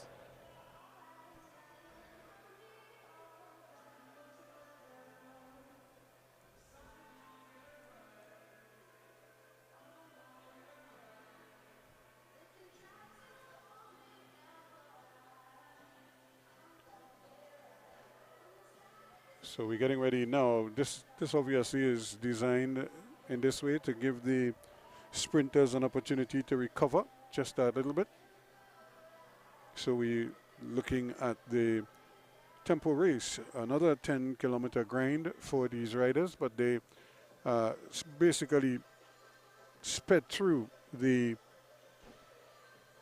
scratch race. So we anticipate that this one will be just as quick, if not quicker, the tempo race. Race. It is a 40-lap event, 10 kilometers of this velodrome. After the first 4 laps, you will hear the bell. When you hear the bell, every lap thereafter, the first cyclist to cross the line will receive 1 point. And with the tally of points, that is how we determine the winner of this event. If a cyclist laps the field, they will gain 20 points. And if a cyclist is lapped by the field, they will lose 20 points. So to determine the winner will be based on the point tally at the end of this event. Daniel Brewer of USA currently leads as he won the scratch race event, and he has 40 points. Brewer already signaling his intentions. He's at the front of the race. Doing their calculations as they race. So of course he is the man that they'll be keeping close tabs on. I'm sure Akil Campbell will want to also factor in there. The key, as you heard, the first 4 laps, it's almost like 3 laps, the first 4. And then after that, once they get the bell, then riders will be thinking about points. How do they get points? Now, if you're somebody like an Akil Campbell, you want to do one of 2 things. You want to try to win as many laps as possible after that. And then you want to lap the field as well. So here we go. This is the official start now. And Brewer continues to ride from the front. Akil Campbell now takes over. Jamal Eastman right there as well. So our point, our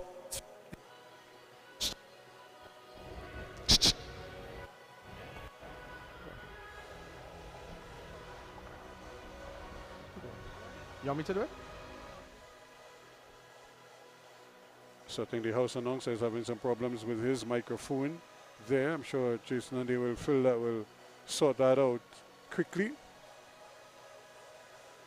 So again, looking to steal a march here now and trying to set himself up nicely, going the rest of the way.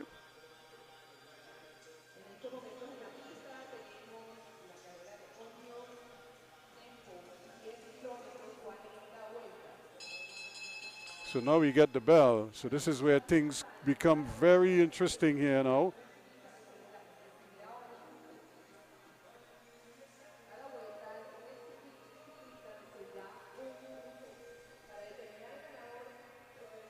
So it's every lap from here on out, riders get a point.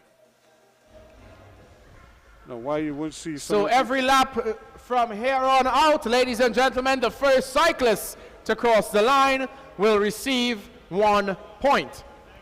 The cyclist with the most amount of points at the end will be determined the winner. So for example, number 115 just crossed the line first, so he receives 1 point.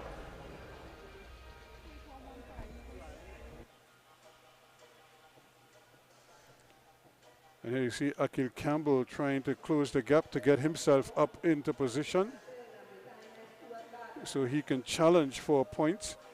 And more importantly, if he gets points early, then he can, right now, he is just behind the leader.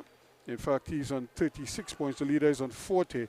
So if you can pick up 4 wins in terms of laps, while the other riders stay behind, he can make some quick points.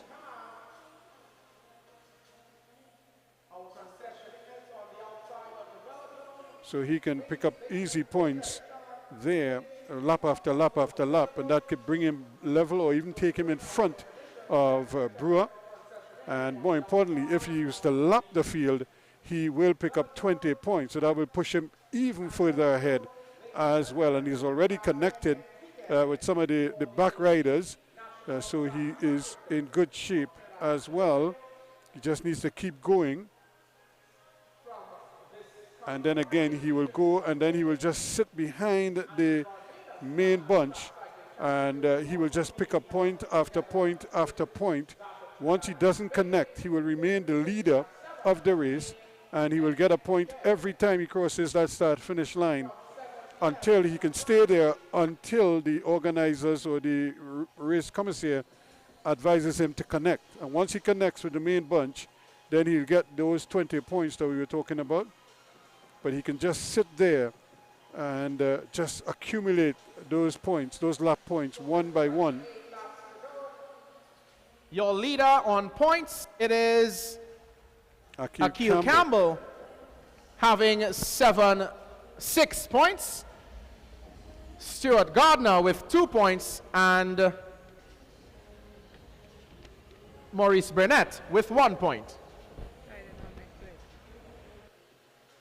So again, Akil Campbell is out there by himself. So he is the leader of the race, although the main bunch is ahead of him. He doesn't have to connect with them. Every time he crosses that start-finish line, he gets an additional point. And so he's just almost half a lap ahead of them. And so he's just keeping himself in that position. Now Brewer has decided he is going to make a move to try to catch up with Akil Campbell. Campbell will probably isn't aware that Brewer is closing on him, or what he's doing here now is probably just, this is kind of like his recovery I think he's now seen Brewer flying, trying to connect with him. And so now Akil Campbell has decided he is going to just step it up a little bit and maybe force Brewer to have to keep going early in the race. So there's a strategy going on here now. Akil Campbell still in the lead. Brewer trying to come and share in those points and not allow Campbell to win, to take all of those middle points. They see 22 laps to go. And there's another point for Akil Campbell. So now these two will have their own little battle at the front of the race as they try to garner as many points as possible. Racks up the points, moving to 11 points overall. His closest competitor, that is Stuart Gardner, with 2 points. We just saw Brewer, who's joined him here, pick up 1 point. So now Akil Campbell will pick up another point. And these two can just share the points at the top of the race until they get down to the latter stages. But don't rule out Jamal Eastman. He's not going to give up just yet. Approaching the halfway mark as our leaders on the track see 19 laps to go. The tempo race, it's a very quick race. Points every lap for the lead cyclists. And you will see our starter pointing to the lead cyclist on the track. There it is, Akil Campbell and Daniel Brewer of the United States.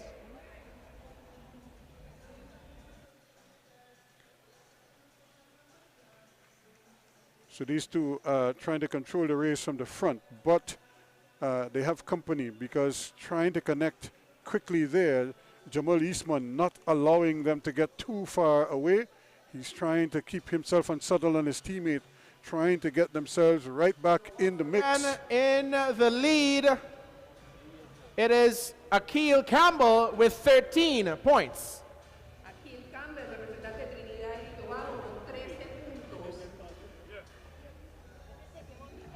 Daniel Brewer of the United States with 3 points. Daniel Brewer de Estados Unidos con 3 puntos. So now Brewer has decided he is going to Stuart Gardner of connect. Great Britain on 2 So points. he would have lapped the field, so he would now feel as if he has connected, so he might very well get the 20 points. That is your top 3 on points.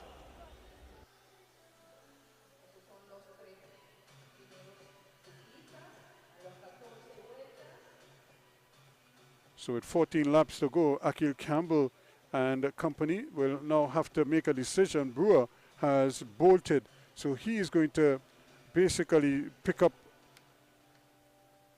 points every time he crosses that finish line because he's now the leader of the race.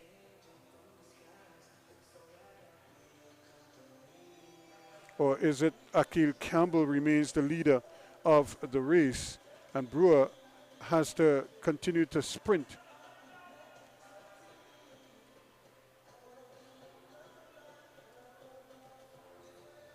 So again, you're seeing the race commissaire just pointing to Akil Campbell as the race leader. Brewer is in a kind of a funny position right now.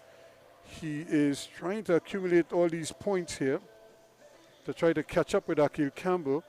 But now Akil Campbell has decided he's going to get back into position so that when the rush to the finish comes, that he'll be right there in the mix. Tempo race winds down. We'll be heading into the second ride of the semifinals for the elite women's sprint after this event. So the two Barbados riders working together, trying to get themselves back in contention here. And once more, you're looking at Akil Campbell pushing on here now. Can he keep going? He's back in front again. See dotted around the velodrome. So here he comes, Akil Campbell once more looking to pick up another point as he crosses the line first. Brewer is right there with him. So now this is where they try to kind of set it up for the sprint finish. Campbell doesn't have to keep pushing right now. He could just settle in and take his breather now with just about 7 laps to go. This is a UCI Class 2 event, so valuable UCI points up for grabs with every event that goes. 6 laps to go. I would imagine Eastman and his teammate, they're going to have to make a decision now to try to connect with that lead bunch as early as possible and put themselves in the mix for the sprint finish. 5 laps to go. Akil Campbell again back in front of the race of the pack. This is the peloton, the main bunch. He's in such good form. It just seems so easy for him. Look how relaxed he is on the bike. 4 laps to go for our elite men in the Omnium. In your lead, we have of Trinidad and Tobago, that is Akil Campbell. He has 18 points, number 102. Number 114, Daniel Brewer of the United States, has 10 points. So Brewer knows his situation. He wants to win the race so he could get the 40 points.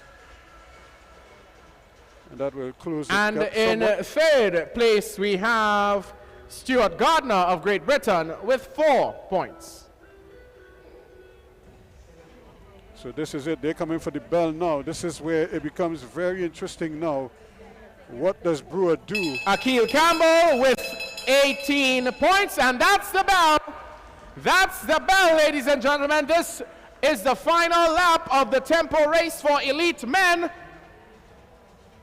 The cyclist with the most points will take top position, and that looks to be Akil Campbell with 19 points unofficially. So as the official results come, we will provide you. But let's have a round of applause, ladies and gentlemen, for Akil Campbell of Trinidad and Tobago. So Akil Campbell didn't really bother to sprint. He just accumulated his points and then backed off at the end there and allowed Brewer to sprint to pick up the last point on offer in the event. But he was able to pick it up quite nicely and finish the race quite comfortably in the end. So another quick finish there for Akil Campbell as he continues to set the pace out here at the velodrome in Couva. This is, of course, live coverage here on 360 TV, and we have quite a few sponsors who made it all possible.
Welcome you back here to the velodrome, the National Cycling Velodrome here in Balmain, Couva.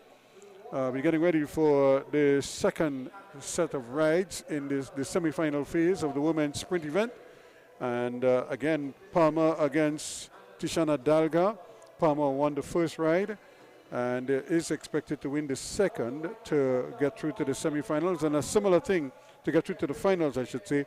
And Iona Moore out of Great Britain against her country mate, Rihanna Paris-Smith. And of course, Moya won the first ride, and so she's on the inside this time around. And she's expected to win here again and to make it 2 straight to advance to the final where she more than likely will reach Delia Palmer. So here they go in the second ride with Moya leading from the front.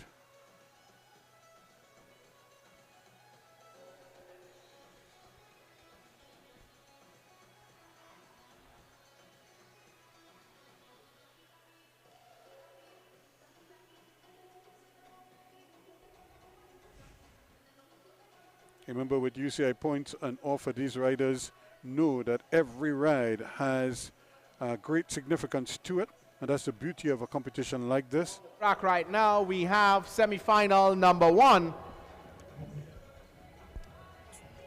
It is the Great Britain Showdown. Iona Moya leads Rihanna Paris Smith. Moya took the first ride. Paris Smith must win this one to force a third and deciding ride to have a chance at the gold medal.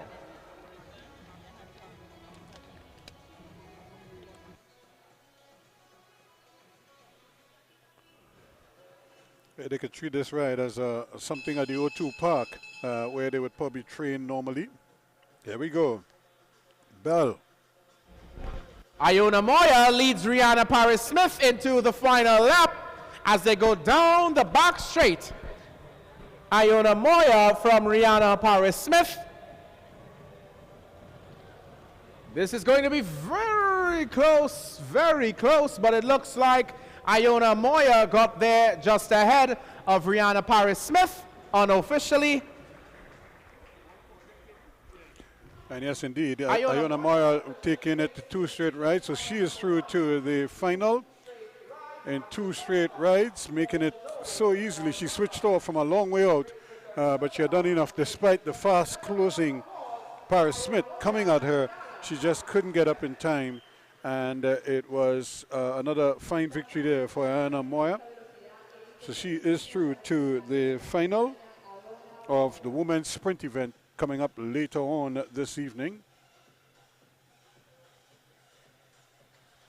Remember, this is the Carnival of Speed event put on here by Team DPS, Drive Phase Sports.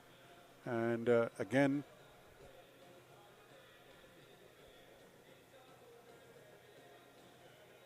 Robert Farrier, former president of the Cycling Federation, is the ones who are responsible, looking at Kwame Lawrence and his son from Arima Wheelers, trying to make sure they get the strategies right when next he gets on the track.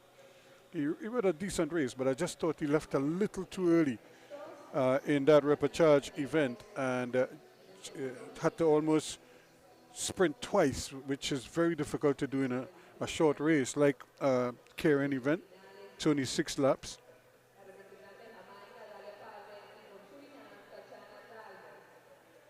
So here we are now for the second semi-final. Palmer against Dalga. Palmer in front. Dalga on the track right now, having to make up. She lost the first ride. Number 2 between Delia Palmer and Tashana Dalga. Palmer will lead Dalga this time around. Delia took the first ride.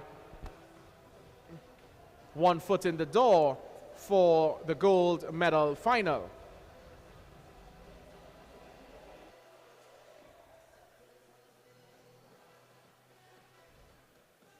This is going to be a real challenge here for Tashana Dalga. I'm sure she's going to give it her best. But look at how Palmer is just eyeballing her, keeping her high, but staying high herself. So when they get speed, she's right there. Tashana Dalga into the final lap. It is Palmer from Dalga, Jamaica from Suriname. As they go down the back straight, it is Delia Palmer from Tashana Dalga. As they come to the line, Delia Palmer crosses the line ahead of Tashana Dalga, unofficially taking that second ride. So the final is set. It's going to be Palmer against Moya. Jamaica against Great Britain. And that is expected to be very interesting indeed. Palmer will have her work cut out for her against the very talented and speedy Iona Meyer Delia out Palmer. of Great Britain. So Delia Palmer is through to the final of the women's sprint event. And that is expected to be coming up later on this evening, where we're going to have both the men's and women's, where we're going to have the sprint final for third and fourth, as well as first and second in the women elite. And of course, we also have there's Polydor just getting, just seemed to be relaxing, but Rick Sonics rider. Very talented, and I just thought he miscalculated in that repechage event where he needed to be in the top 3, and he came late, but just a little too late, and missed out on a chance in the next round, where it's expected to be very crowded indeed.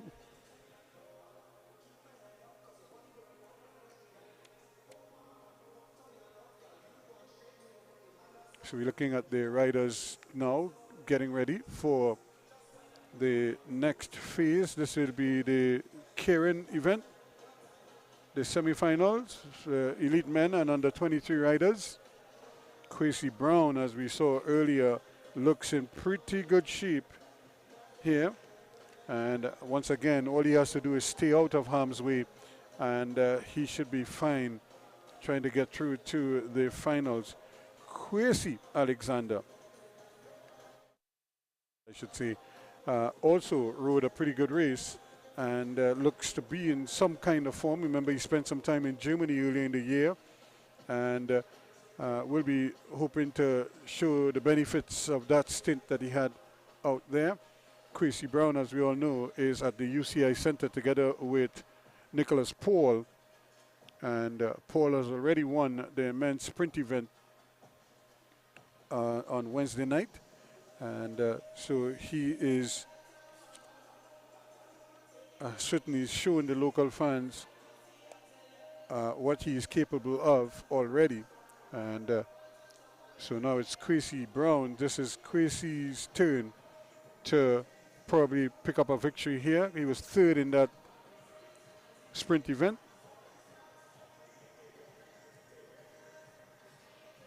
So I'm sure he'll be thinking, well, if he can get a victory in the Karen, that should be very rewarding for him to ride in front of his home fans.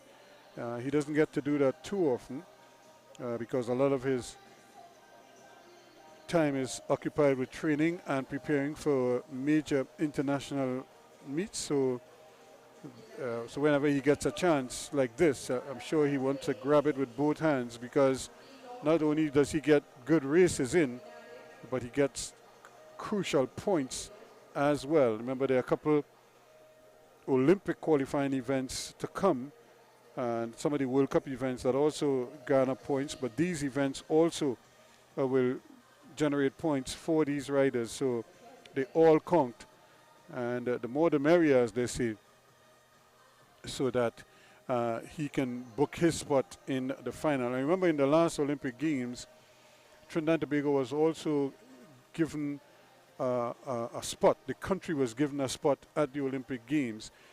So let's say, for argument's sake, that spot went to the national team. So could they have gotten the national sprint team in there, like a three-man team? But here we go, semi-final action in the Karen. In this, the semi-final number 1 for the elite men's Karen.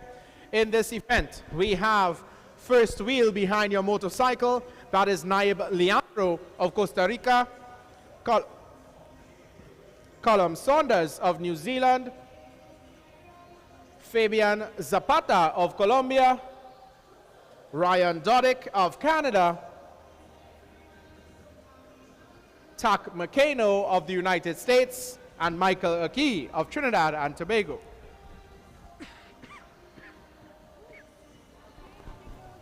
So a pretty kind of spread, nice international spread of riders. Costa Rica, New Zealand, Colombia, Canada, USA, and TNT. So again, Leandro in that bright pink shirt in first wheel behind the Derny. Just holding his own. New Zealand next, Colombia, Canada, USA, and TNT. And although Akai not riding in Trinidad and Tobago colors, he's riding in his club colors, but he's very much a Trini. So as the Denny leaves the track, here they go. As Leandro has bolted.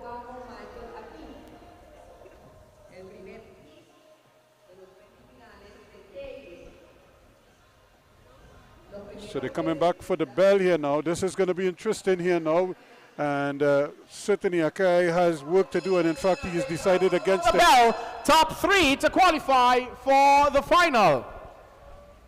New Zealand is leading them down the back straight. Zapata of Colombia is there as well. Dodic of Canada is there as well. That is your top 3 as they cross the line. Unofficially, Callum Saunders, Ryan Dodic, and Fabian Zapata will qualify for the final.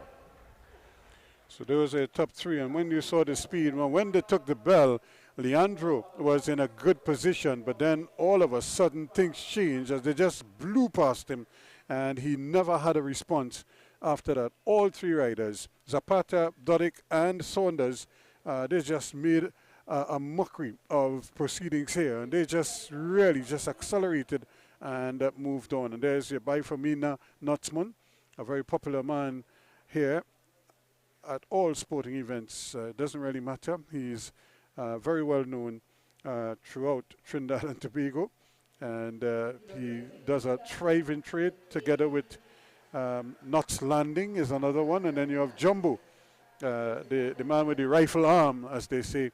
And so very popular figures here in TNT, but I think he's a serious Naps man, so he doesn't miss a Naparima football game. He's always involved with them, and here he is cheering on the cyclists as well, even as he's doing a thriving trade among the spectators here with his nuts. All you buy from him is his familiar refrain. More or less it kind of announces his arrival on the scene. Number 2 for the elite men, Karen. In this heat, on the inside we have Kyle Carabai of Trinidad and Tobago. Just above him, that is the cyclist out of Mexico, Edgar Verdugo, followed by James Hedgecock of Canada, Xavi Wadili of Suriname, Quincy Alexander of Trinidad and Tobago, and Kwesi Brown of Trinidad and Tobago. He's from Mexico?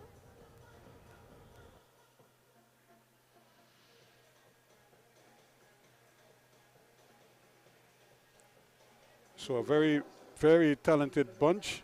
This is going to be fast, folks, especially once the Derny gets off, because Kwesi Brown is going to be way on top, so he's going to be at the back of the pack and in a good position. It'll be interesting to see when he makes his move. You also have Quincy Alexander just ahead of him. The gold medal final, top 3 to qualify for the gold medal final. Kyle Carabai, first wheel, a youngster out of Arima Wheelers, showing that he could ride with the big boys. The Karen event, as we all know, 6 laps total distance. 3 laps behind the motorcycle. 3 laps all out sprinting. Verdugo of Mexico, nicely positioned, yes, in position number 2 right now, just behind Carabai. First wheel, we have Kyle Carabai of Arima Wheelers, Edgar Verdugo of Mexico, second wheel, James Hedgecock of Canada, Xavi Wadili of Suriname, Quincy Alexander of Trinidad and Tobago, riding in the colors of PSL Cycle Club, and Kwesi Brown of Trinidad and Tobago. So here As goes the bike Gurney. leaves the track, ladies and gentlemen, you need to cheer on your cyclists. Top 3 to qualify. Everybody is probably looking to see when Kwesi is going to make his move. He's right. Everybody's looking for him. He's right off the back here now. Here he goes. Canada leads with 2 laps to go.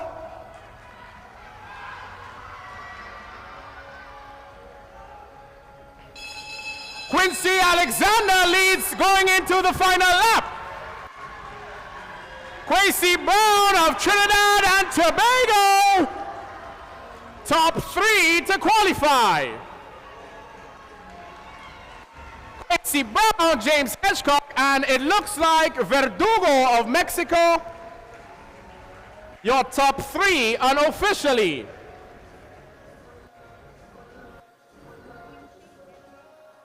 So again, Kwesi Brown not taking any chances. He waited and waited and waited, and then once he realized that he had sprinting room, he just bolted, got in the front, and was never caught after that. Good, sensible riding, staying out of harm's way, and making absolutely certain. So what a final we have set up for later on this evening. In our elite men, Karen.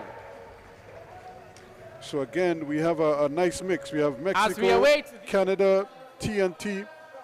Of course, we have New Zealand also in there, Colombia also in there, and Canada as well. So nice mix. 2 Canadians in the mix as well for the final coming up later on this evening. So what a nice Karen semi-final we just had there. And that sets the plate really now for what is to come later on this evening here in the final of the Karen event. We also have the final of the women's sprint to come later on. Take a 15-minute intermission. So we're going to take a short break, and we will come back with more action live from the National Cycling Velodrome here. We've seen some good races already, and we have 2 big finals to come later on. Plus, we also have the Elites Men 25-kilometer, the points race in the Omnium, as well as the elimination event to come right after we come back from the intermission. So we'll be back in about 15 minutes or so with the second half of day 1 of this 2-day event. Is the Carnival of Speed put on by the Drive Phase Sports from TNT.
As we welcome you back here now to the cycling velodrome here in Balmain, Couva.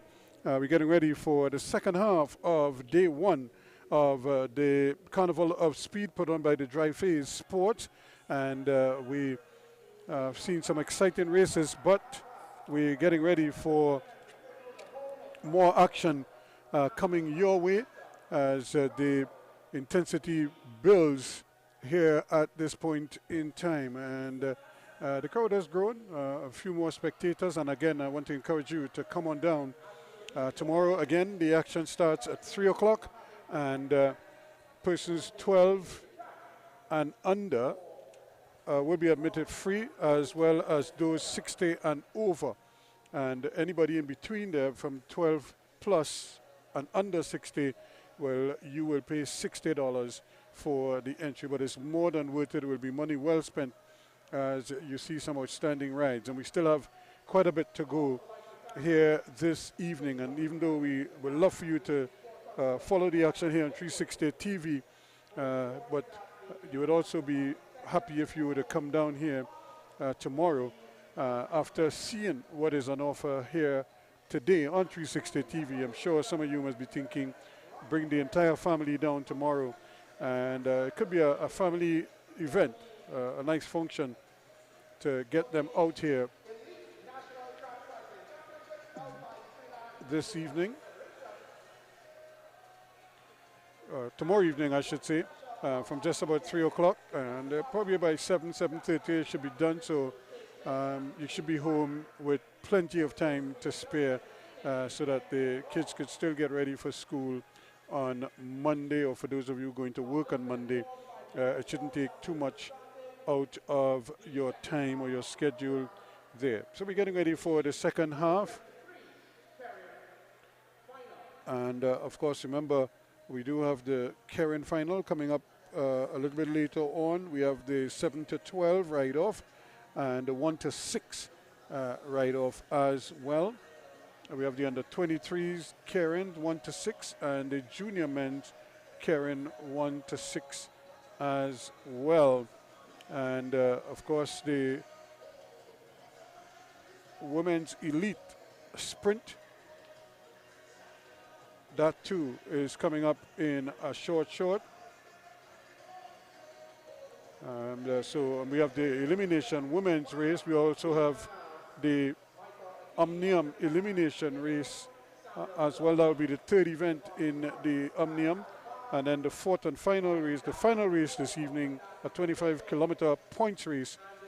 That will be the final, the curtain event for today, and also the final Omnium event for today, day one of 2 of the Team DPS Feel the Speed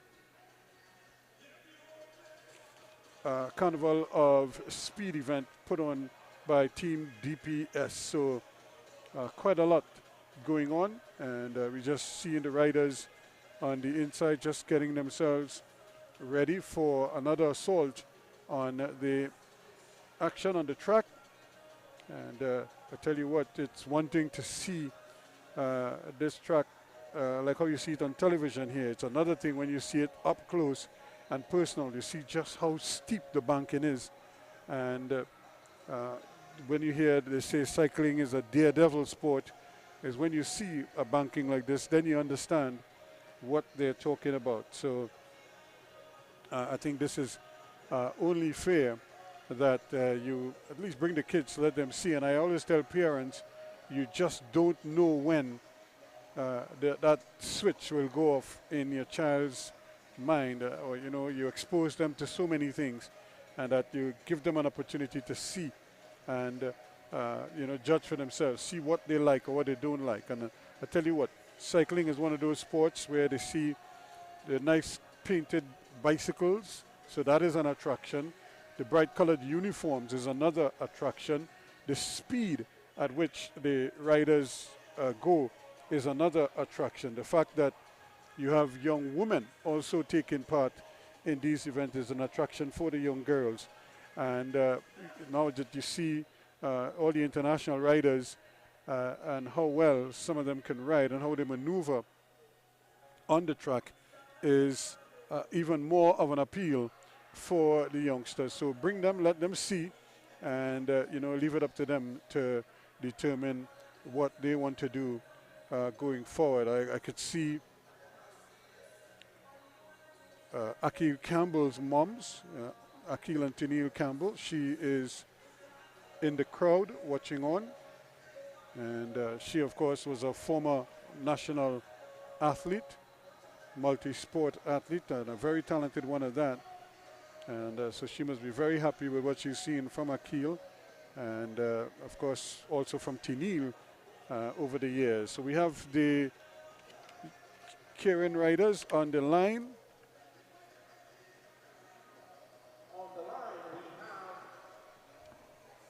Maloney.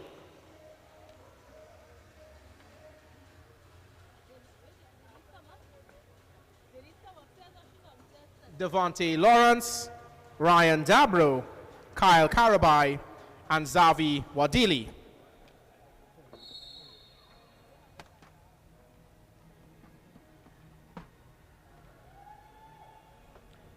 So Arima Wheelers well represented in this one. Lawrence, Dabro, Karabai.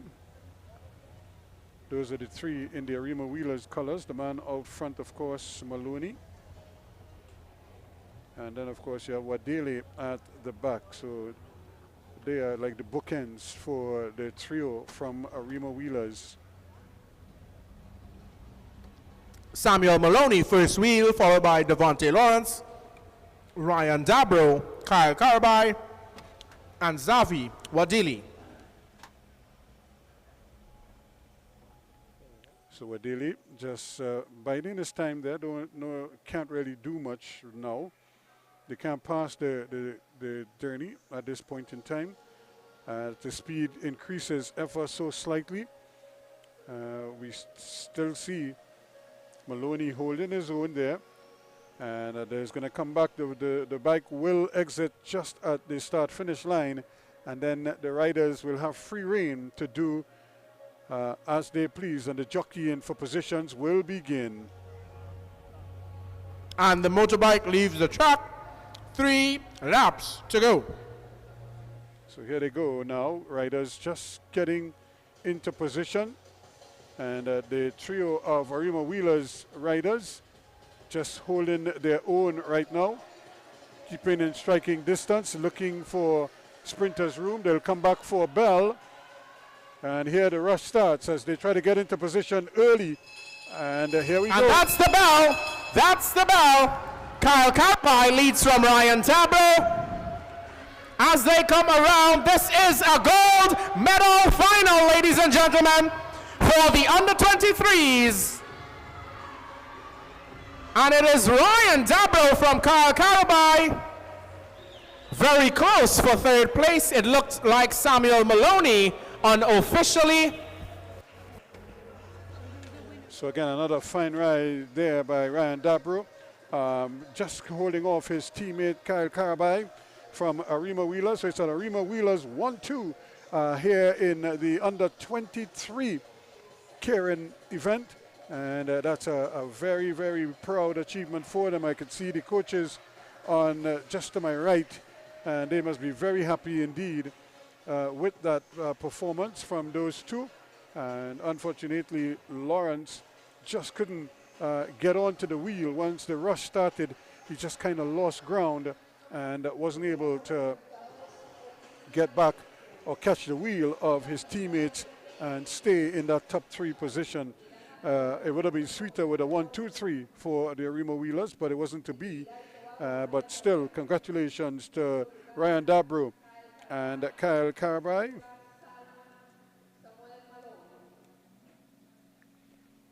Those results are unofficial until we receive the go-ahead from the officials, the commissaires. Ladies and gentlemen, in third place, Samuel Maloney of Team DPS. In second place, Kyle Karabai of Arima Wheelers. And in first place, Ryan Dabro of Arima Wheelers. your under 23 Karen champion. Maximum UCI points for Ryan Dabro in the Karen event. So congratulations to the youngster there, showing that the stock of sprinters for Trinidad and Tobago is improving all the time, and it's getting bigger because while you might lose one or two sprinters over time, you have these youngsters who are putting themselves in the mix and continuing that rich stable of sprinters. And on the line now we have the match sprint, the women's match sprint, 3rd and 4th place. Or is this the first ride in, yeah, that's the first ride in 3rd and 4th in the women's sprint, and that is Paris Smith against Dalga. This is the race for bronze. Ride number 1 of the bronze medal final in the elite women's sprint. So again, it's Dalga against Paris Smith. Tishana Dalga against Paris Smith. Dalga of Suriname. Leads Tashana Dalga. Great Britain leads Suriname. Best 2 out of 3.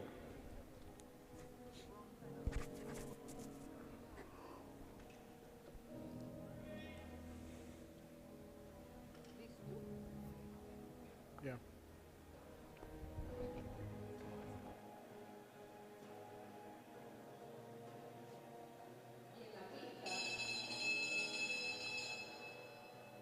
So come for the bell here now. Paris Smith on the inside, Dalga with work to do, but she's on top. She's trying to come over the top. But this is going to be a challenge for her. Can she get there? Paris Smith from Dalga, Great Britain, crosses the line ahead of Suriname. Rihanna Paris Smith takes the first ride officially for the bronze. Best 2 out of 3. So that's a leg up there for Paris Smith of Great Britain, looking very, very comfortable in that first ride. So she has 1 foot, 1 hand on that bronze medal. She'll have 2 bites of the cherry to try to secure it for herself. And she could sit back now and watch her teammate, Iona Moya, battle Delia Palmer of Jamaica and Team PSL to see if she could pick up the gold medal. And they're getting ready for their first ride in this gold medal battle. The championship race is on as the 2 riders come to the line. Delia Palmer closer to the wall. She knows that she's in a battle here with Iona Maya out of Great Britain. This is the ride for gold. Great Britain on the inside, Jamaica on the outside.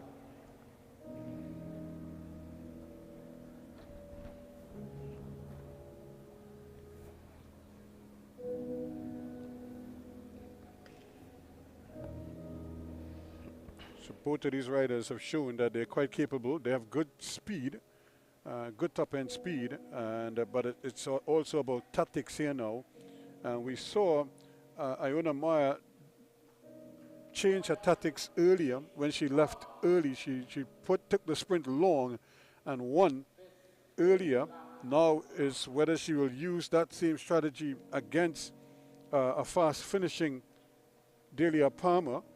Palmer, of course, with those thick legs and, you know, loaded with power in those legs. The riders almost came together there just briefly. And here they come again as Maya trying to keep her as high as possible. And she too is staying very high. Palmer probably trying to come down on the inside, but not being allowed to do so. And here we go. This is bell time. Palmer takes off, but Iona is right there with her, trying to hold her line on the inside. It is Moya from Palmer, wheel to wheel.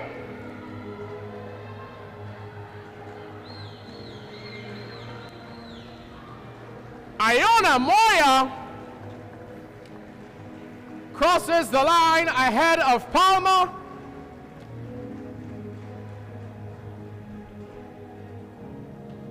So there is the strength that I was talking about, that speed endurance that she had. She started that sprint early, but she didn't panic.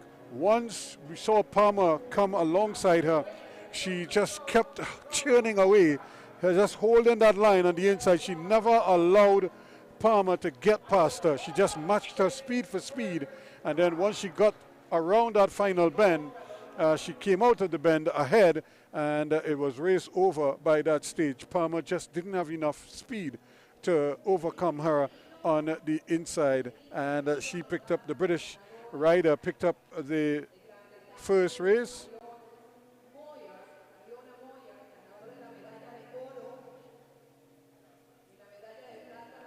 So it's 1-0 now in the battle for the gold medal. And it will be interesting to see what kind of strategy Delia Palmer could come up with in order to overcome the very talented Iona Maya out of Great Britain. I'm sure Robert Farrier, they would try to think up some strategy, something they feel that could work. And there are the two riders from Barbados, Stoley Cycle Club.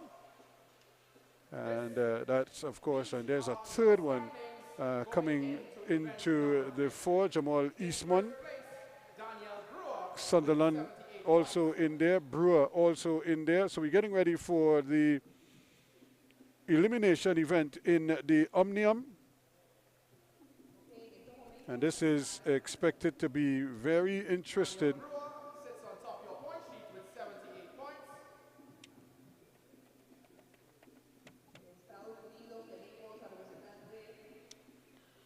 So there is Delia Palmer. She knows that she has work to do from Team DPS.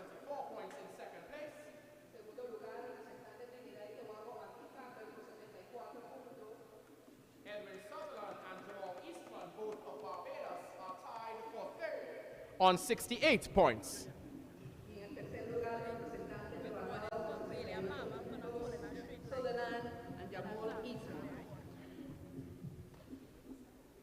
Rounding out your top five in the Omnium standings, Stuart Gardner of Great Britain with 64 points.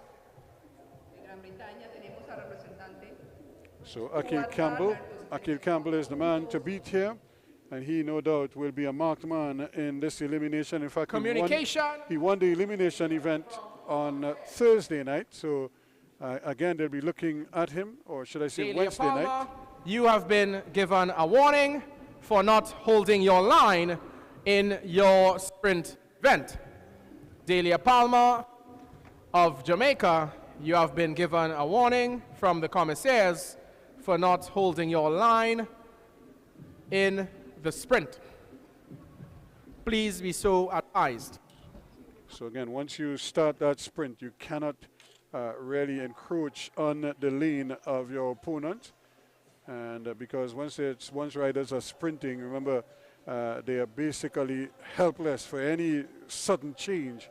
And so that's why the commissaires are so strict with riders who, even if it's not deliberate, but they're very, very careful with that. So we have a rolling start to the elimination event.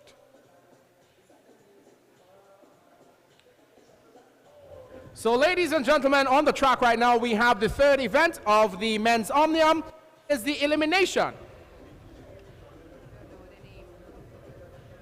or what we popularly know as the devil take the hindmost. So there's the whistle to start the event officially. So they come in for eliminations. That's the start of the men's elimination. As they come around, they will hear the bell. That's the bell. Elimination this time around. Elimination this time around. The back wheel of the last cyclist to cross the line will be eliminated unless otherwise guided by the commissaires.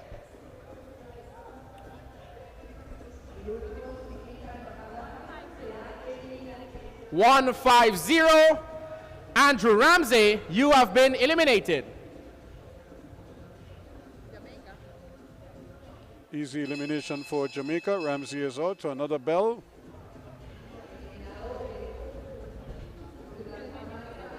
So elimination this time around.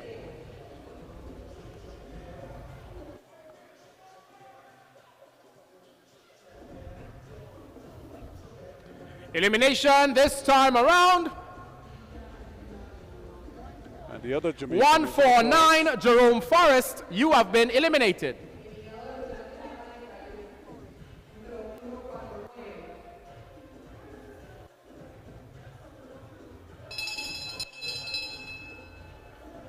A very quick elimination event. Elimination next time around.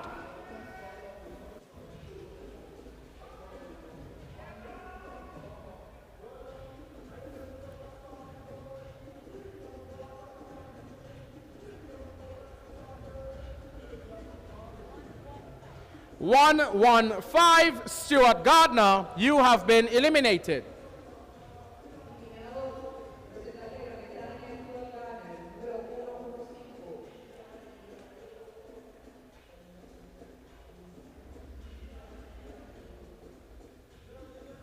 So we see the riders out of Barbados, staying out of harm's way. They're in the top 3 right through so far.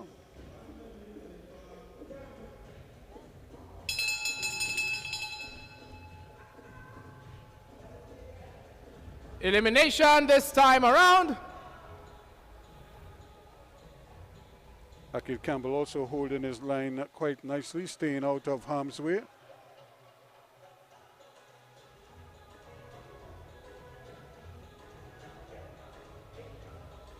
Simple elimination. 134. 134, Stephen Alexander, you have been eliminated.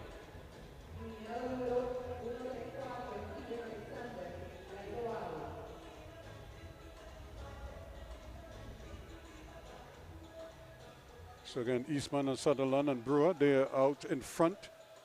So they've been in that 1, 2, 3 position for some time now. Akil Campbell right there, 4th wheel.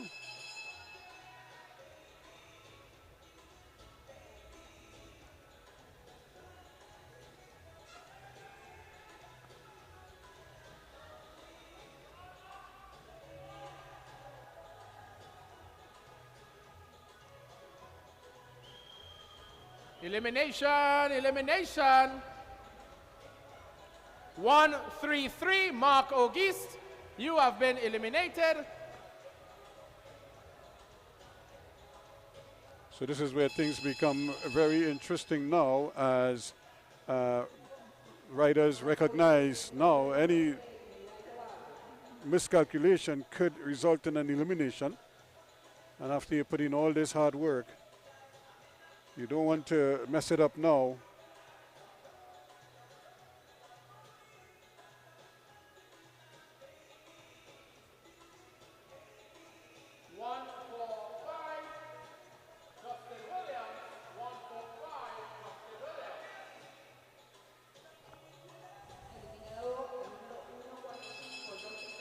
So just 5 riders left. Ladies and gentlemen, elimination next lap around. So this is Still where in this Akil, race, we have Daniel Brewer, Jamal Eastman, Edwin Sutherland, Akil Campbell, and Liam Trepte. So this is where Akil will start to make his move now to stay out of harm's way. Ooh, it looked like one of the Bajans got caught there. 139, Edwin Sutherland, you have been eliminated.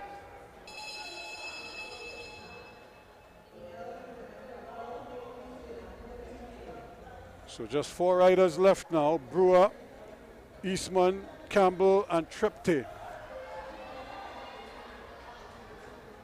Elimination time around. Trepte in trouble. So the 3 men. 135, Liam Trepte, you have been eliminated. So the 3 men who were expected to factor are in fact in the sprint. Can Akil Campbell repeat Down as the to champion? 3, Daniel Brewer, Akil Campbell, and Jamal Eastman. And Akil Campbell has bolted. Brewer and Eastman will battle for second here. Who will get eliminated? Eastman. Brewer is in trouble. And Eastman has made 114, Daniel Brewer, you have been eliminated. And Akil Campbell keeps going. Can Eastman... And this is the final lap, ladies and gentlemen. It is Akil Campbell and Jamal Eastman. Trinidad and Tobago and Barbados.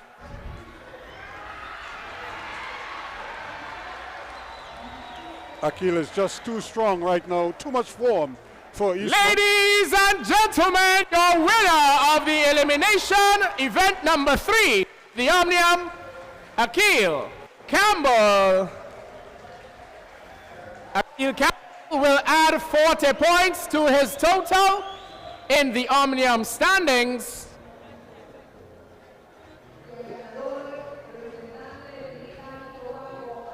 So again, another big win for him. He won the elimination a couple of nights ago, and he's done it here again. Akil Campbell still the man to beat in the Omnium Let's races. hear it one more time, ladies and gentlemen, for our elite men in the Omnium.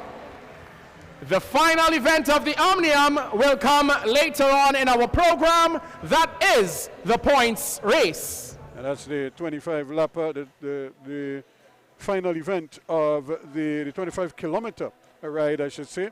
That comes up later on. That they'll bring the curtains down on the opening day of this Carnival of Speed, put on by Drive Face Sport here at the National Cycling Center. Of course, this is all made possible by a host of sponsors without whom this wouldn't be possible tonight.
For the second ride in the bronze medal for elite women in the sprint event for women.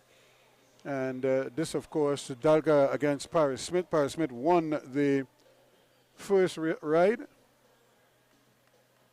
So she could win it with she could win the bronze medal with another victory here in race number 2.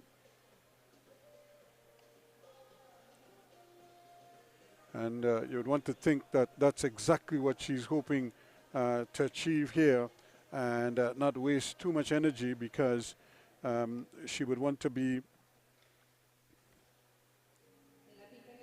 fresh for the elimination coming up a little bit later on for women. So I'm sure that's something that she'll be looking forward to.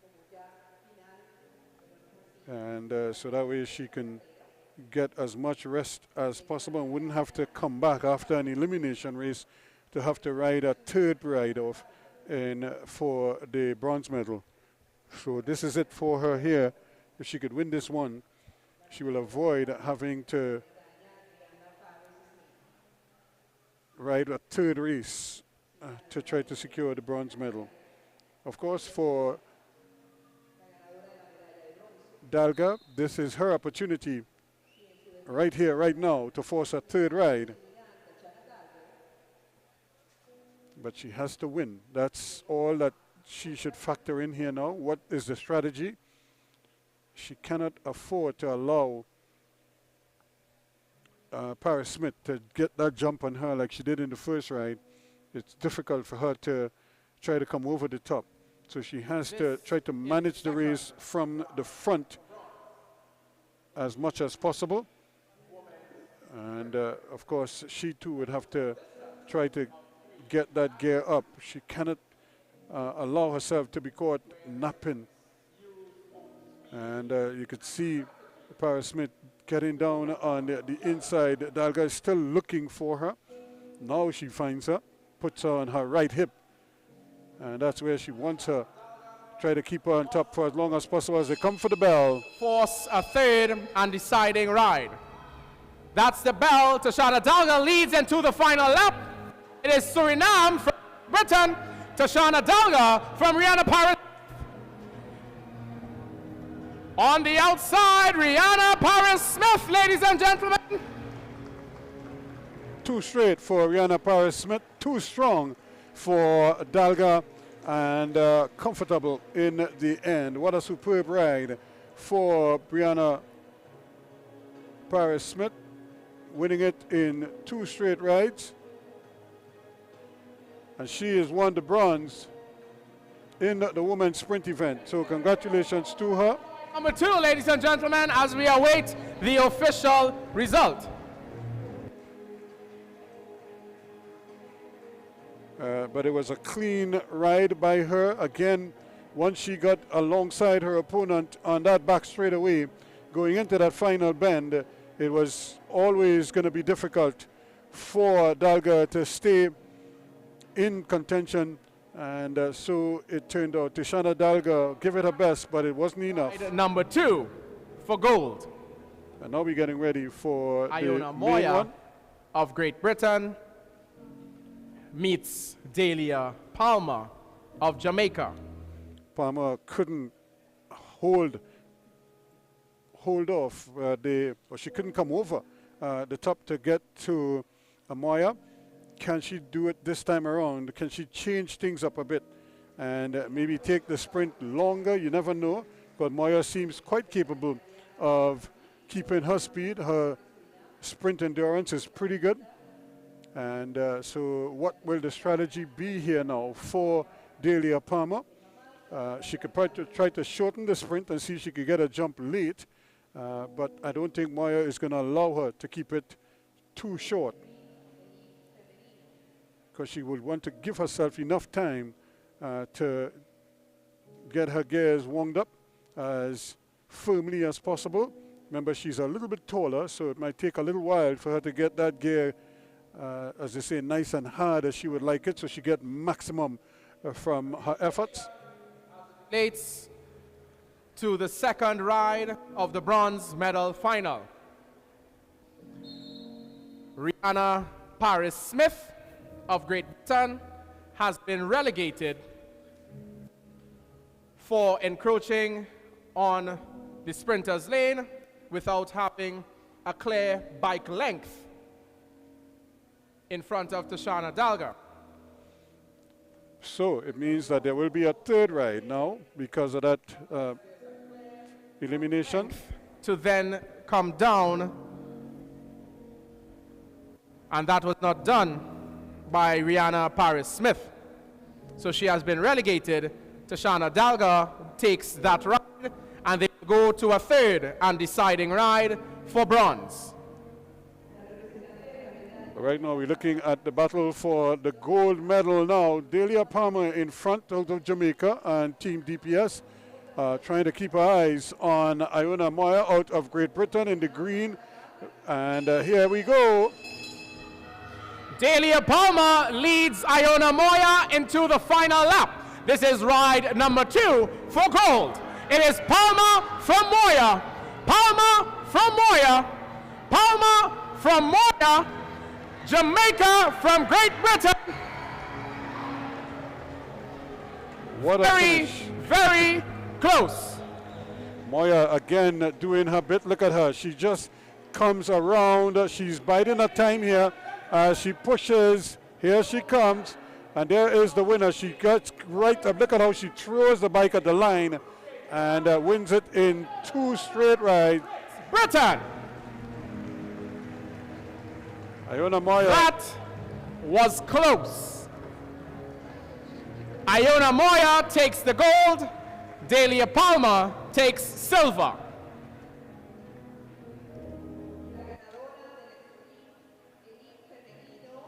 So there it is, 2 straight for Iona Moya out of Great Britain. So she is our champion, our sprint champion for this evening and for this event, the Carnival of Speed.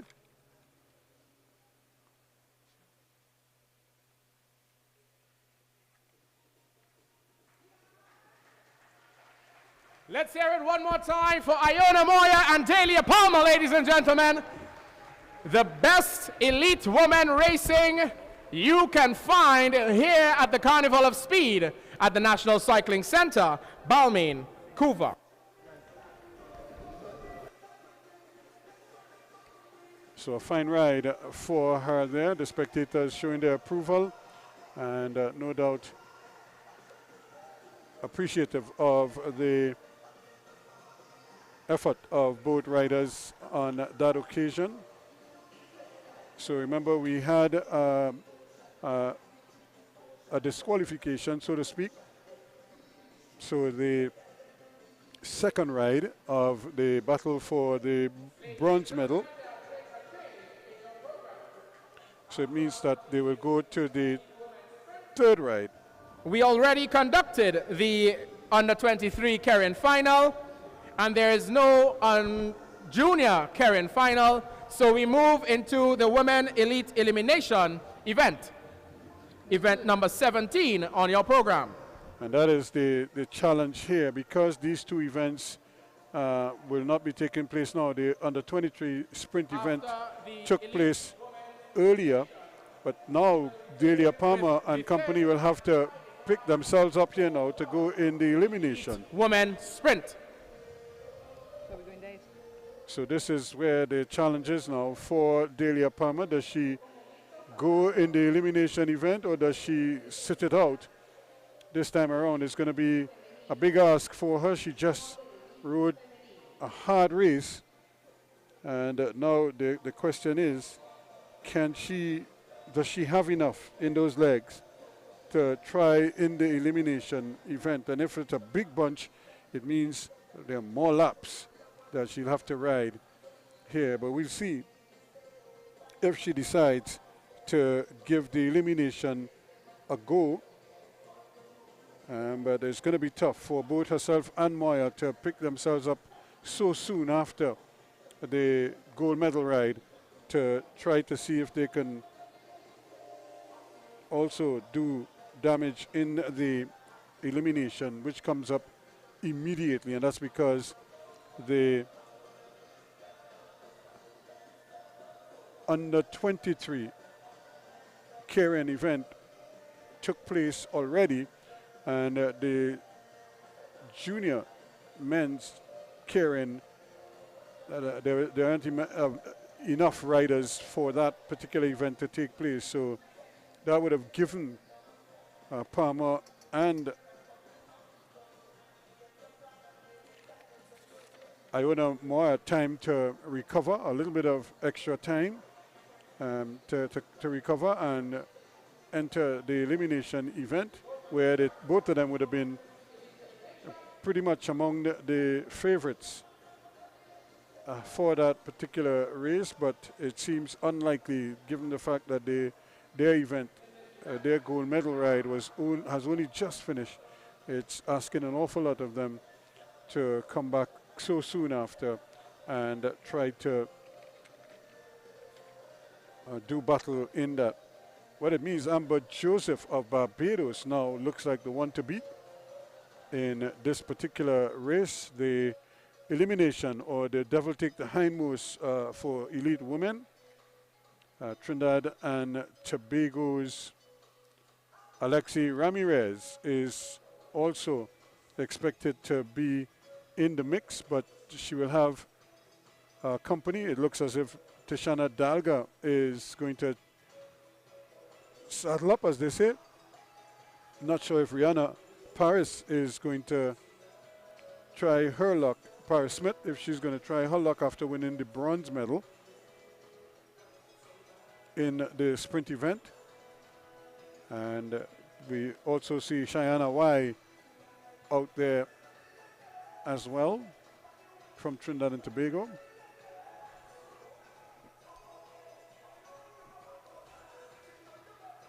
Number 209, Cheyenne Y, improving all the time. And you know, you could just see the improvements in her. She just doesn't have the kind of power that some of the others have, but she handles the bike a lot better now. And I suppose as she grows and learns, who knows when that breakthrough will come for her. Right behind her, Alexi Ramirez is there as well. Phoebe Sandy, also of Trinidad and Tobago, and the Madonna Wheelers Cycle Club. She's under that pretty yellow and blue outfit with a little splash of red inside of there.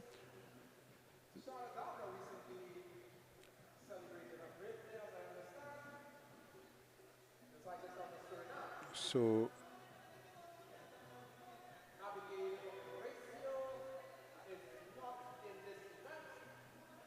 should be, again, this race is almost tailor-made for Maria Gonzalez and Amber Joseph. They look like the two who should be disputing the top spot, providing they avoid early elimination. That's what is key in all of this as well. So Shana Y comes down on the inside. Amber Joseph is in the white just above her. And of course, Maria Gonzalez in the green shorts is right there as well, as they try to avoid any hiccups early on. Alexi Ramirez is also in there as they get the whistle to start proceedings and elimination next time around.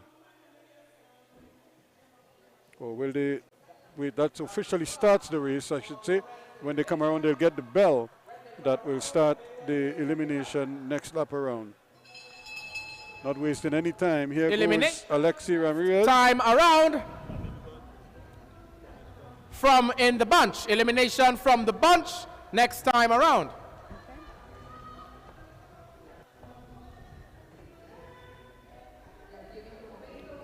So Alexi Ramirez not taking any chances.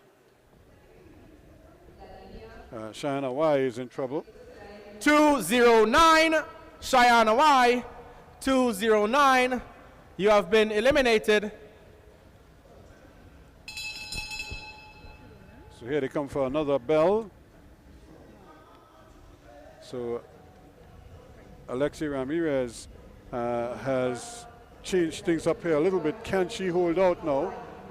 She is out there because she knows she doesn't have elimination the this sprint time of the others. So she's doing what she feels could work for her. Problem is, can she hold a big gap, a big enough gap? 1, 2, 6, Phoebe Sandy, you have been eliminated. So another Trinidad and Tobago rider is out, Phoebe Sandy. So again, Alexi Ramirez stays out front, but the gap isn't as wide as she would probably like to give Down to herself 4 cyclists. comfort. Alexi Ramirez of Trinidad and Tobago is driving it at the front. Amber Joseph, Maria Gaxiola Gonzalez, and Iona Moya. That's your 4 cyclists. Moya again is in the mix. Can Moya come over and avoid elimination? It looks as if Amber Joseph got caught. 140, Iona Moya, you have been eliminated. Oh, it is Moya. 140, Iona Moya, you have been eliminated. Ooh.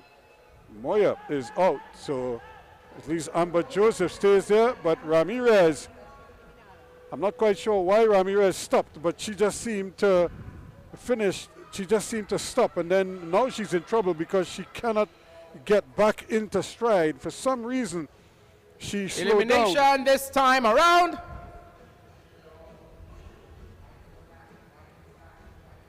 And it's Ramirez. 104, Alexi Ramirez, you have been eliminated. So I think there's been a big miscalculation That's there. the bell. It is Maria Gaxiola Gonzalez and Amber Joseph as they come down the back straight.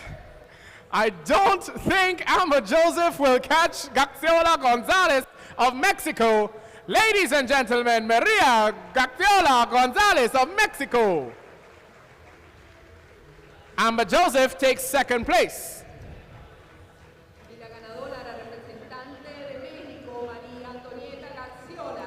Segundo So certainly, I'm sure Alexi Rodriguez, when she looks back, I'm not quite sure And we why return she to stopped.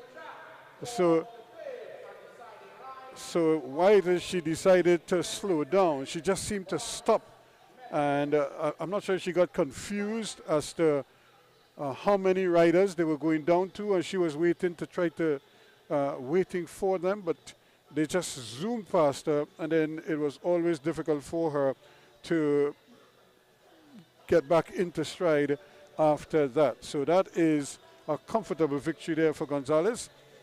And out of Mexico, and Amber Joseph of Barbados filling 2nd place. So riders still, although they're from different countries, they're enjoying each other's company, no doubt. And of course, riders from the team PSL trying their best. We just have the ride for 3rd place, that 3rd and deciding ride for the bronze medal. Remember, there was an elimination, or there was because of an infringement on the track, and when she was passing Tishana Dalga, Rihanna Paris-Smith just opted, she came down too soon, and she didn't really complete a full bicycle length distance before cutting in, and she was disqualified for that race. So that made it 1-1, and now we have a 3rd and deciding ride. And after that, we have our final event of the evening, the Omnium Points Race, 25 kilometers. And of course, tomorrow we'll have the men's sprint, and that should be very interesting. Quincy Brown again should be among the favorites there. And we're going to start things off with the flying 200. So we have the 2 women getting ready for their 3rd and deciding ride.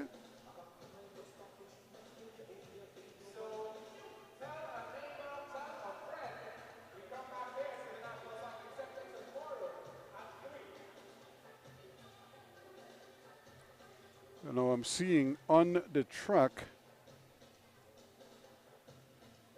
I'm already seeing Tishana Dalga of Suriname. She is on the track, but I'm not seeing her opponent. And so the question is, will Rihanna Paris-Smith get up and contest the 3rd and final ride? It looked like she's only now getting ready to get to her bike. So she might have been getting a massage or getting some treatment or something. And now she's going to head to pick up her bike and head to the start-finish line for this third and deciding ride. A medal is up for grabs. And so she's only now putting on her cycle shoes, so she is probably taking up as much time as possible as she recovers and trying to get her. She must be very disappointed because from all intents and purposes, she looked like she won in 2 straight rides, only to be told that she now has to pick herself up and come back for a third and deciding ride here. But she is the favorite still.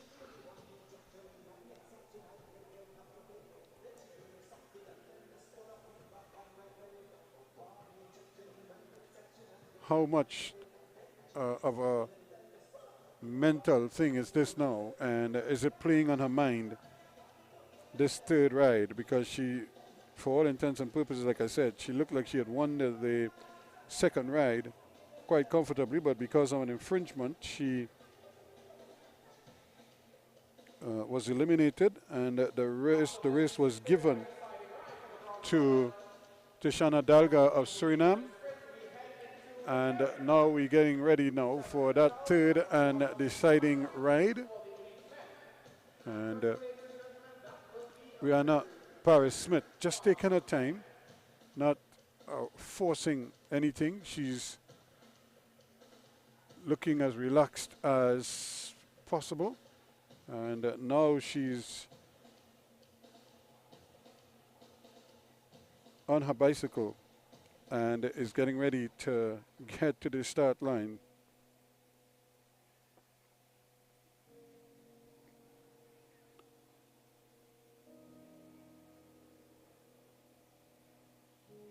First on the track is Tishana Dalga of Suriname in the white top. Of course, Trinidad and Tobago's Gil is coaching. So he's going to hold for his charge. And, of course, Great Britain in the green, highest up on the bank, closer to the wall or the railing, as is in this case. So here we go. Third and deciding ride for the bronze medal. Is the decider. Tishana Dalga of Suriname, Rihanna Paris-Smith of Great Britain.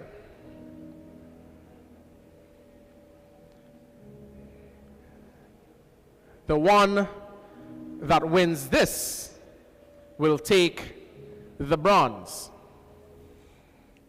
That's because we have already decided the gold medal in this one, and that's a comfortable win for the very impressive Iona Maya of Great Britain, beating Delia Palmer in 2 straight.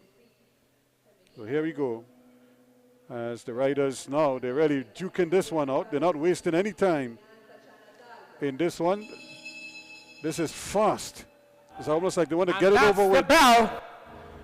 Dalga leads Rihanna Paris-Smith into the final lap. Rihanna Paris-Smith now leads Dalga down the back straight. It is Rihanna Paris-Smith of Great Britain leading Suriname. And that is how they will finish unofficially. And that is the third and deciding ride. And there it is now. This one makes it official. And so she picks up the bronze medal in the women's sprint event. Rihanna Paris-Smith makes it official, 2-1. 2-1 for Paris-Smith. Gentlemen, for Rihanna Paris-Smith and Tishana Dalga.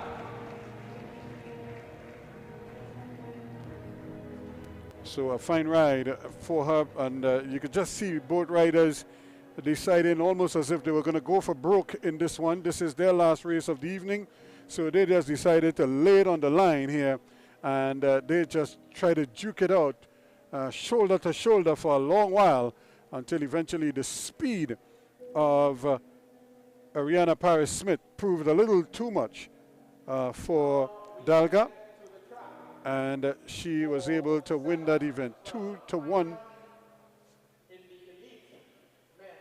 The final count there. So now we're getting ready for the curtain event for this evening. The Omnium Points Race, 25 kilometers. Elite men.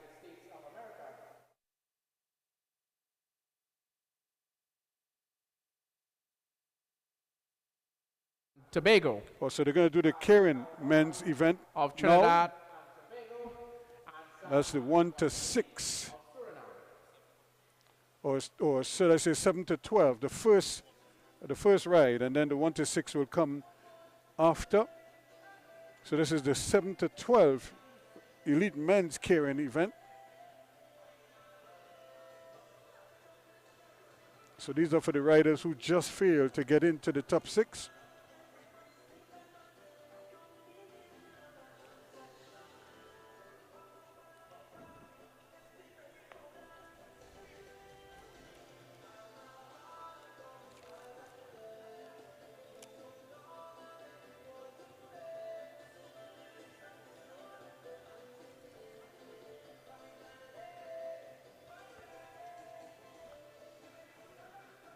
And of course, behind them will be these riders, as you see here, the 1 to 6 riders.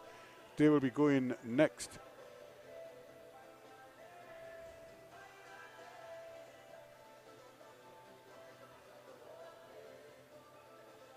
So can Quincy Alexander produce something out of the ordinary here?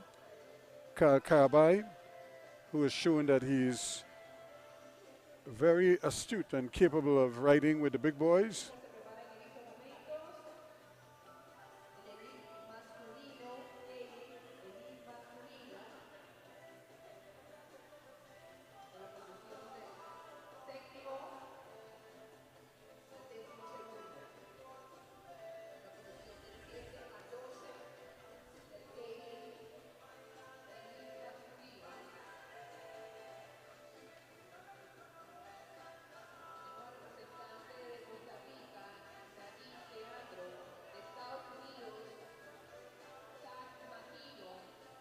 So we just have the riders getting into position, 5 of them on the track.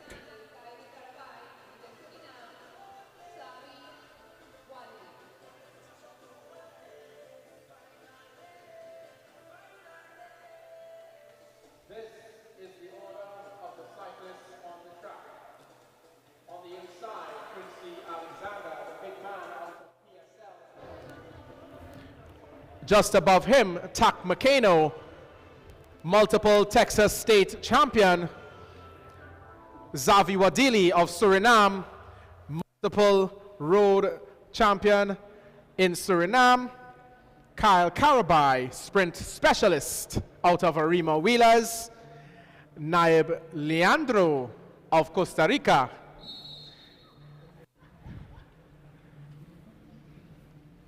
So there we go for the start of the Karen event, the 7 to 12, so to speak, but there are only 5 of them.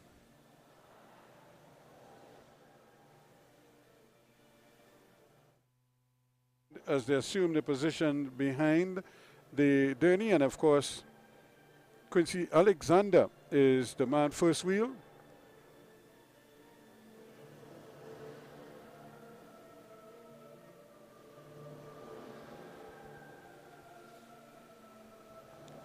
This will be a great opportunity for him to lay down a marker here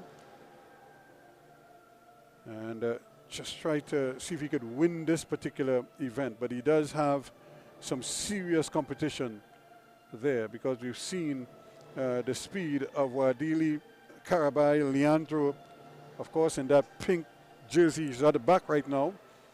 So we can see the speed of the motorcycle increasing. as they come around to see 3 laps to go.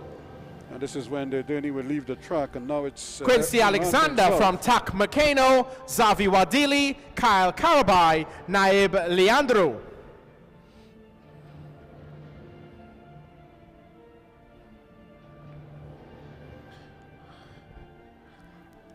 Quincy 2 laps to go. Quincy Alexander has to be mindful of the rush coming over the top. He has to really try to keep himself in good position. The sprint is on down the back straight as they come for the bell. It is Quincy Alexander leading as they go around. Quincy Alexander of PSL. And it is Quincy Alexander from Tak Makeno, Zavi Wadili, Naib Leandro, and Kyle Kapai in that order unofficially. Well, it's almost as if the way they started is the way they ended, so to speak, especially for the top 3. With, again, Quincy Alexander, Marcano, and Wadili in 1, 2, 3. So Quincy Alexander of Team PSL, and showing that he does have that little quality about him. He just hasn't been able to put it together as consistently as he would like. But on his day, he could be a dangerous customer. Of course, he also rides the Kilo event, which is not an Olympic event anymore, but it's a popular one. And of course, our Gene Samuel almost picked up an Olympic medal riding the Kilo in Atlanta. So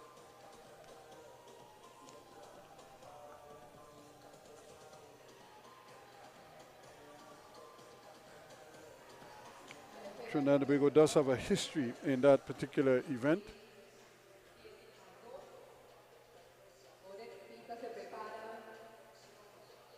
So we're getting ready now for the main event, the 1 through 6. This one will decide the gold medal or the champion of this Karen event here this evening. We had the flying 200, we had the repechage, we had the semifinals, and now it's time for the finals. And what a final it is expected to be.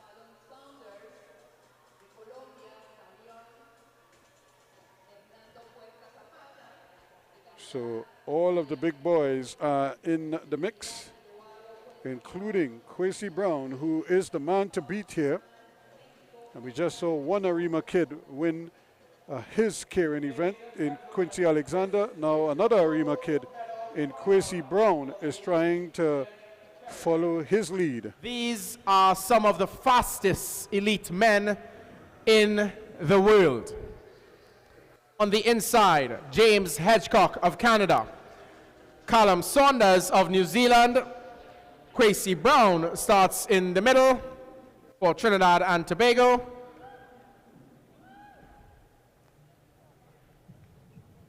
Ryan Dodick is above Quincy Brown, Fabian Zapata of Colombia, and Edgar Verdugo of Mexico. This is going to be quick. And I need to hear you. Who are you supporting in this final?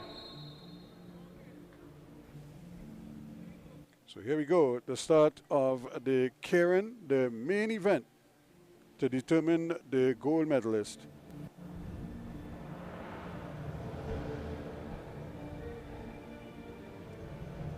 Hedgecock, Saunders, Brown, Dodick, Zapata, and Verdugo. Can Quincy Brown get the job done tonight? Field, James Hedgecock, Callum Saunders, Quincy Brown, Ryan Dodick, Fabian Zapata, and Edgar Verdugo. That is the order on your track. Canada, New Zealand, Trinidad and Tobago, Canada, Colombia, and Mexico.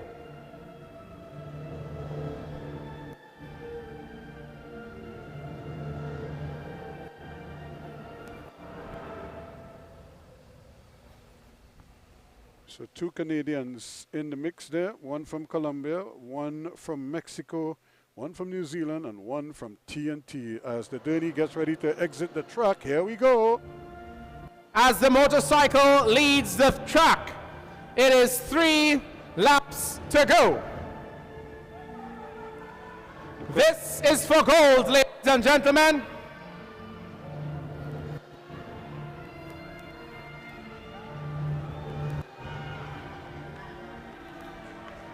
So Quincy Brown of Trinidad and Tobago. Edgar Verdugo of Mexico will lead into the final lap. Callum Saunders of New Zealand is there as well. Quincy Brown is there as well. Fabian Zapata is there as well. Coming to the line. Coming to the line. Callum Saunders from Quincy Brown and Fabian Zapata unofficially. New Zealand, Trinidad and Tobago, and Colombia unofficially. Well, again, I'm not quite sure. Quincy just seemed to almost as if he almost stood up to wait for the rush to come, and then he found himself in a bad position on the inside and just didn't have sprinting room to get out there. And by the time he got out, Saunders had taken the lead and he couldn't rope him in. He just seemed to, almost as if he waited just a fraction too late, and he almost switched off. And then by the time he realized how fast the others were moving, just to get back into gear, it took him a little while, and that was the fraction, the split second that Saunders needed to ease away. So Saunders picked up first place, Quincy Brown was second, and Zapata was third. So what a fantastic ride in the end. But again, you could see that gold medal, just that split second, just that hesitation from Quincy proved decisive in the end. And he just couldn't get back and clobber his man in the final analysis. It's not just about speed, but it's about tactics as well. And Quincy would know that he just missed out on that gold medal there, and because of just that little miscalculation that he had there, he just seemed to hold up. But the speed was so high that you couldn't afford to take a split second off, and it just proved too decisive for him in the end, and he just couldn't get back in time. He had the legs, but he just miscalculated just on that split second here when he waited with a lap and a half to go. He probably just needed to keep going rather than wait and ease off and try to pick it up again. But again, this is all a learning curve, and he will look at it and recognize that he probably just let that gold medal slip through his grasp there at that point in time. Again, we're live here at the National Cycling Centre. This is day 1 of the Carnival of Speed put on by the Drive Phase Sport, and it's coming to you live here on 360 TV.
So as we welcome you back here, we're getting ready for the final event of today. It's a curtain event, but it's a long curtain event. 100 laps of the velodrome here this evening. And so this one is another one, and again is Akil Campbell is the man to beat, no doubt. And but I'm sure Jamal Eastman and company will be keeping close tabs on him. This is part of the Omnium. This is the points race. They'll sprint every 10 laps or so. But here we go with the points and the standings coming into this event as they get a rolling start to get things underway in the curtain event here this evening.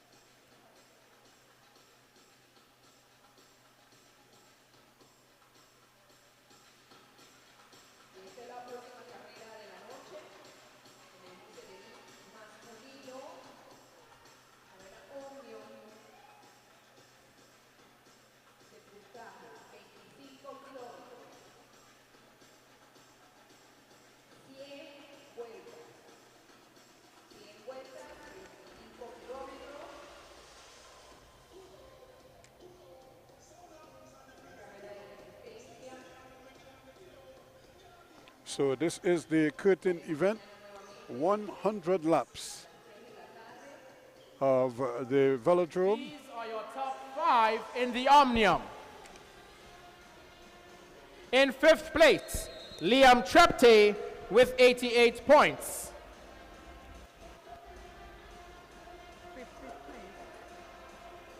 En el quinto lugar, los resultados del puntaje hasta ahora. En el quinto lugar, Ian Tripte con 88 puntos de Trinidad y Tobago. Edwin Sutherland is in 4th place with 102 points.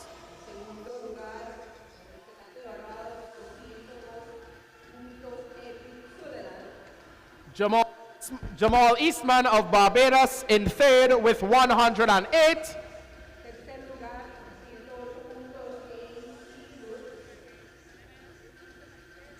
Daniel Brewer of the United States in 2nd on 114 points.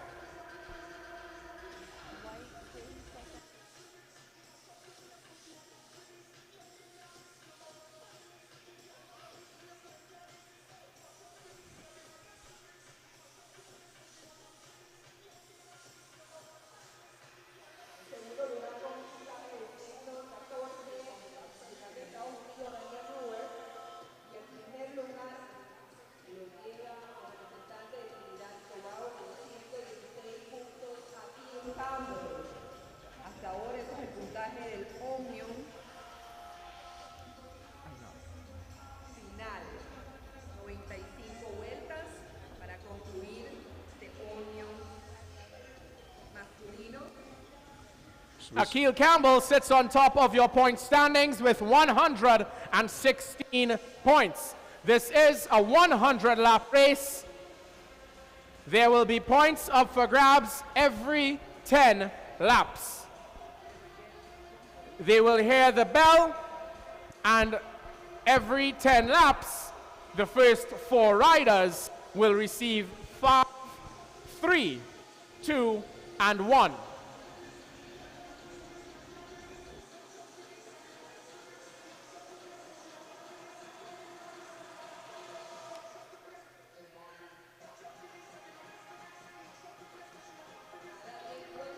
So again, they're sprinting every 10 laps, and of course that's how the points will be distributed for every lap. Winner, 5, 3, 2, and 1 for the top 4. So the winner gets 5, second gets 3, third gets 2, and fourth place gets 1. Remember, the points situation is very tight indeed, so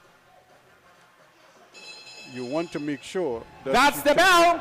That's the bell. Points up for grabs next time around. The first 4 cyclists will receive points next time. Just a very quick In word second from our place. sponsors. So here they come now. So this is another bell. So Brewer is Daniel taking Brewer is the driving front. it at the front. Jamal Eastman is there. Edwin Sutherland is there. Akil Campbell is there.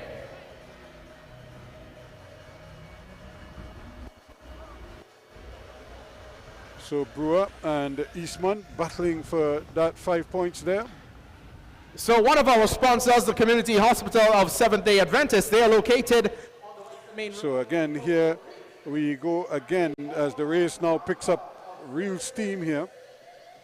And Jamal Eastman must be thinking if he can really get a march on proceedings here, but he knows the form that Akil Campbell is in, and nobody wants to take that chance and allow Akil Campbell to just go his merry way. And he's just trying to stretch them out here just that little bit. And this is the beauty when you have two riders from the same team or the same country in the race. One can cover while the other one recovers. So we just saw Eastman sprint. Now we see Sutherland hugging the wheel of Akil Campbell. So if they work in tandem, they may be able to foil the best laid plans of Akil Campbell and of Brewer as well. But these four have kind of pushed themselves ahead of everybody else, so they would be the ones who we anticipate will gather the most amount of points. Akil Campbell trying to shake the others.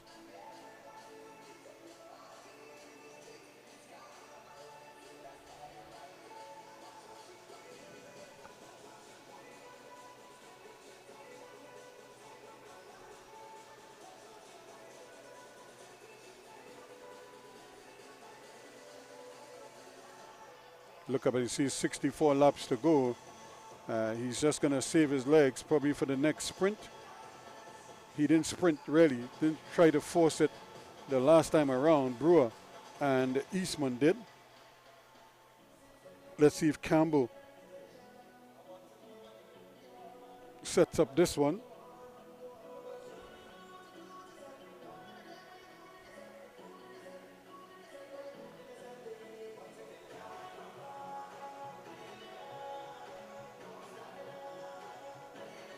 Here they come again now. The 62 laps to go, so they're going to basically put themselves in position now. And Akil Campbell just looking around, sees that Brewer is right there, Eastman still there, Sunderland still there. But you could just see him, he just gets antsy when he hears the bell. And here he goes now. And cyclists.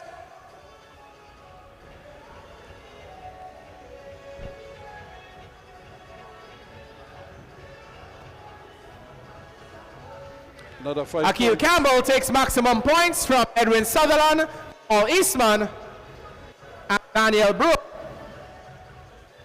So they are expected to basically share the points the rest of the way, this front four. And Akil Campbell doing his bit. Right now, he has a second place finish and he has 2 first place finishes so far in sprints. So he is 13 points already.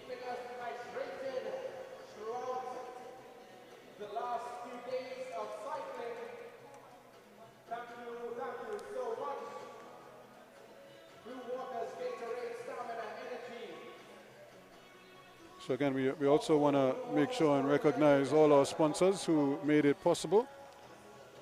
KFC, DPS, NLCB, Coal Safety, Extra Foods, Blue Waters, Gatorade, of course, Pat and Max, to Trinidad and Tobago Cycling Federation.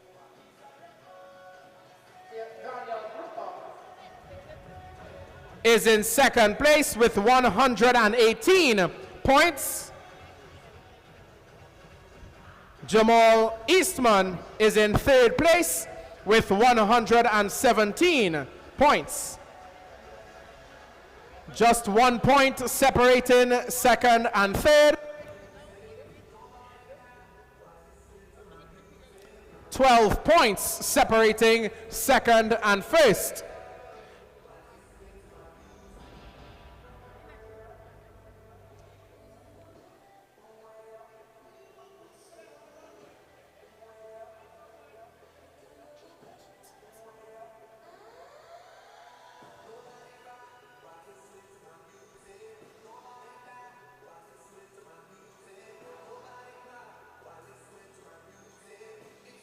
So Team Stoli the Barbados riders, keeping close tabs on Akil Campbell.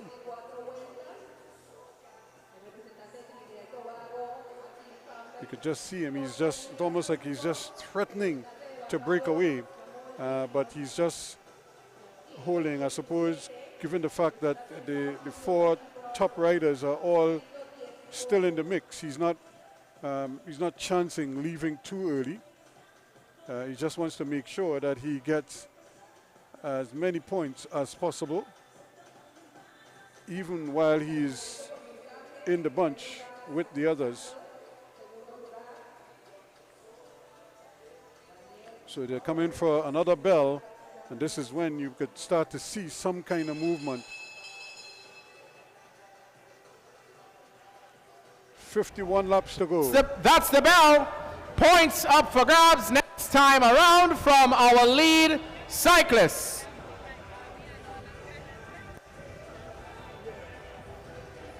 You know when I get a video? Oh no, yeah. And again, Akil Campbell just laying off there. He could have pushed for it, but another 3 points in the bag. Sunderland will pick up the 5 points there. There's a man from Team Stoli out of Barbados. Jamal Eastman is also there. Akil Campbell still keeping things up a fairly high tempo.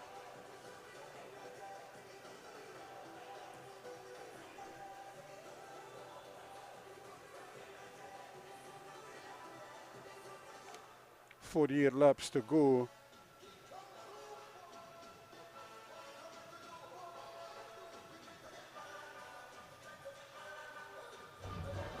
Ladies and gentlemen, after 5 sprints, we are past the halfway point.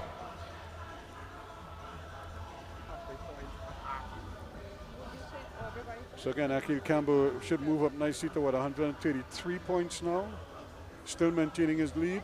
Akil Campbell still sits in top position with 133 points. Jamal Eastman in second with 119 points. And Daniel Brewer of the USA sits in third with 118 points. So Brewer didn't get any points the last time around. I'm sure he's going to want to change that the next time.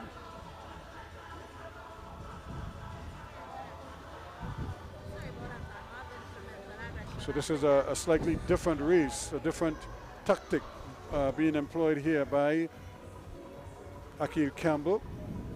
Normally he would try to stretch it out by now, but he's just saving energy, keeping himself out of harm's way.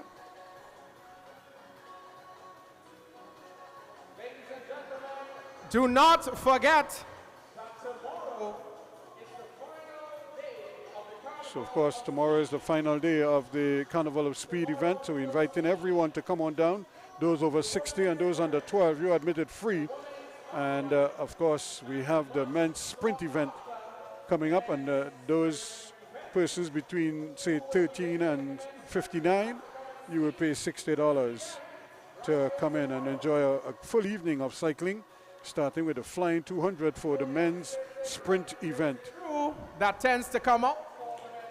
So here they come again, 42 laps. They come in for the bell, and look who is getting antsy in the front there. He's in second place right now.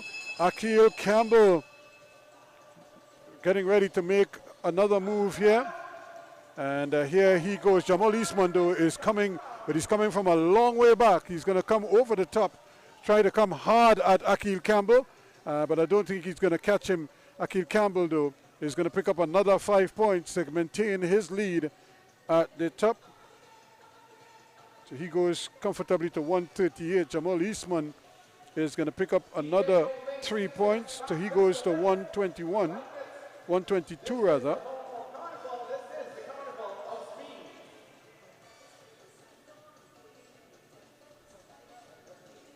So Sunderland trying to see if he could sneak away quietly. Here he goes. But again, Akil Campbell has him in his sights.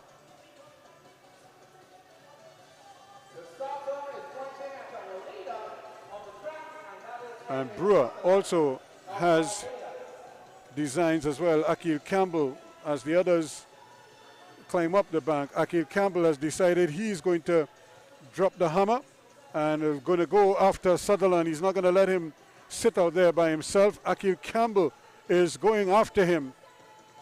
And that is just the form that he's in. He feels he could cover anybody at any time. And seeing Campbell there, Eastman, or rather Sutherland, decided that he is going to go up on the bank and allow him to pass, and now he's going to try to draft from him. Akil Campbell says, okay, let's go. Then he now decides he's not going to do the work. You got to share the work as well. Sutherland decided that he too is going to cut off and let Campbell do some of the work. So it's a little cat and mouse at the front there, and then look who's joining them. Brewer and Eastman. Now somebody's going to go, and here they go. Quickly, 34 laps to go. So these four are really trying hard to see if they can get some kind of separation here. Now it's Eastman and Brewer out front. 33 laps to go. Then they come back. They'll be coming back to see 2 laps to go and the bell. And as it is right now, Akil Campbell is just biding his time. Not sure if he wants to sprint for this one. So here they come again. So Akil Campbell, 138 points as they come for bell. Well, Eastman is on 121, and Daniel Brewer is on 118. So I don't know if Campbell is going to be too worried about sprinting for this particular 5 points. He might just settle for the 1 and just add to his lead. Taking it up to 139 now. But Jamal Eastman consolidates his position at 127 in second place. And Brewer picks up another 2 points, or another 3 points, to take him to 121 unofficially. So here they go. They're trying to keep the tempo high, trying to sneak away from Akil Campbell, but he's alert to the danger. It's almost as if he's just kind of staying out of harm's way. Like I'm not sure if he could hide on a track like this. We have another points update for you.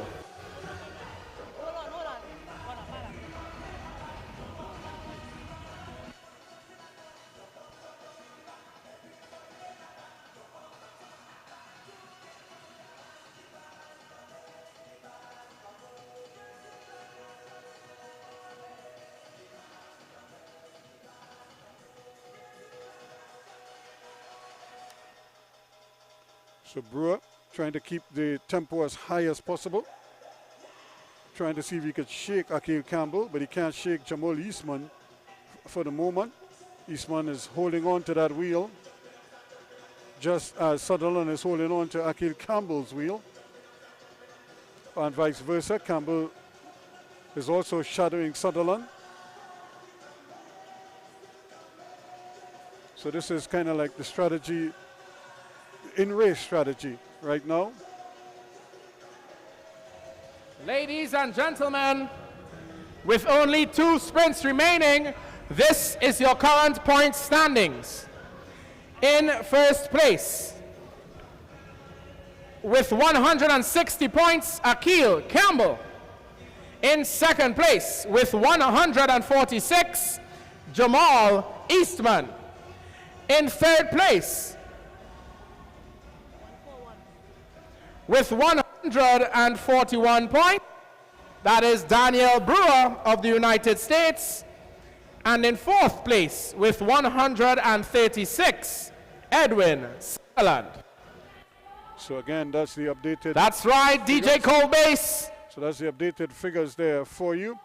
And this sprint could be crucial. The next one around here now. And Campbell can basically put the issue beyond doubt. So this is the penultimate sprint. Tomorrow at 3. This is the penultimate sprint here. Jamal Eastman, Brewer, Jamal Eastman, and of course Akil Campbell with Sutherland right on his wheel. The move is on. Who will it be? Daniel Brewer is up there. Jamal Eastman, Akil Campbell, they are all in the mix. So again, that foursome will basically share the points again.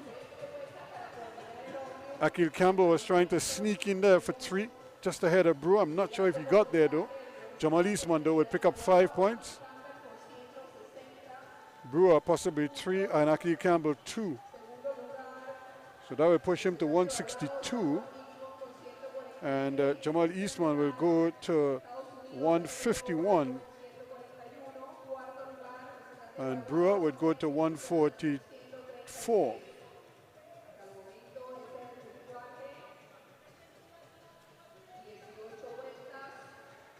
And Sunderland, of course, will go to 137. So these are the riders really now. Will Akil Campbell just wait and just bide his time? I think he knows that all he has to do is finish the race and in that sprint. And the last time we were here, he didn't need to sprint because he had already accumulated so many points. It didn't matter to him. Now I think he knows that he may have to sprint, given that it's a different strategy that he's adopting.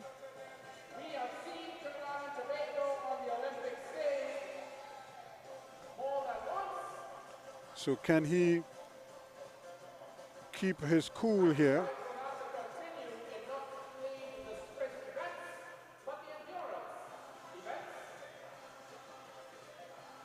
Just stay out of harm's way. 15 laps to go. Now here goes Akil Campbell. You could just see he's beginning to, that's when he gets antsy because his adrenaline is pumping right now. And so don't be surprised if he just decides that to try to catch some people napping. St. Brewer it is who is trying to catch the others napping, and he gets a move on. But again, Eastman is right there on his wheel. And also on Eastman's wheel is Akil Campbell. Sutherland, though, is trying his best to see if he could sneak away. But Akil Campbell is very alert to those attacks and is just making his counter moves all the time to keep himself in striking distance. And I think what he needs is somebody else to try to lead out, not one of the top 4, but one of the other riders to really help him out here by leading out and allowing, not forcing him to have to chase that rider. And that way he might be able to pull away from the others. But right now, nobody else in the bunch is cooperating, so he may have to do this himself. Here's the bell, so this is going to be another sprint. So here goes Campbell with Eastman right on his wheel. Can he get another 5 points here? Akeem Campbell from Jamal Eastman. Eastman is coming hard. Campbell is trying, and Eastman is going to get it. But it's another 3 points to Akil Campbell. That will take him up to 165. Jamal Eastman now goes to 156. So this is tight, just a 9-point differential here. So Akil Campbell has to be smart here now. That final sprint is going to be crucial, the finish to this race.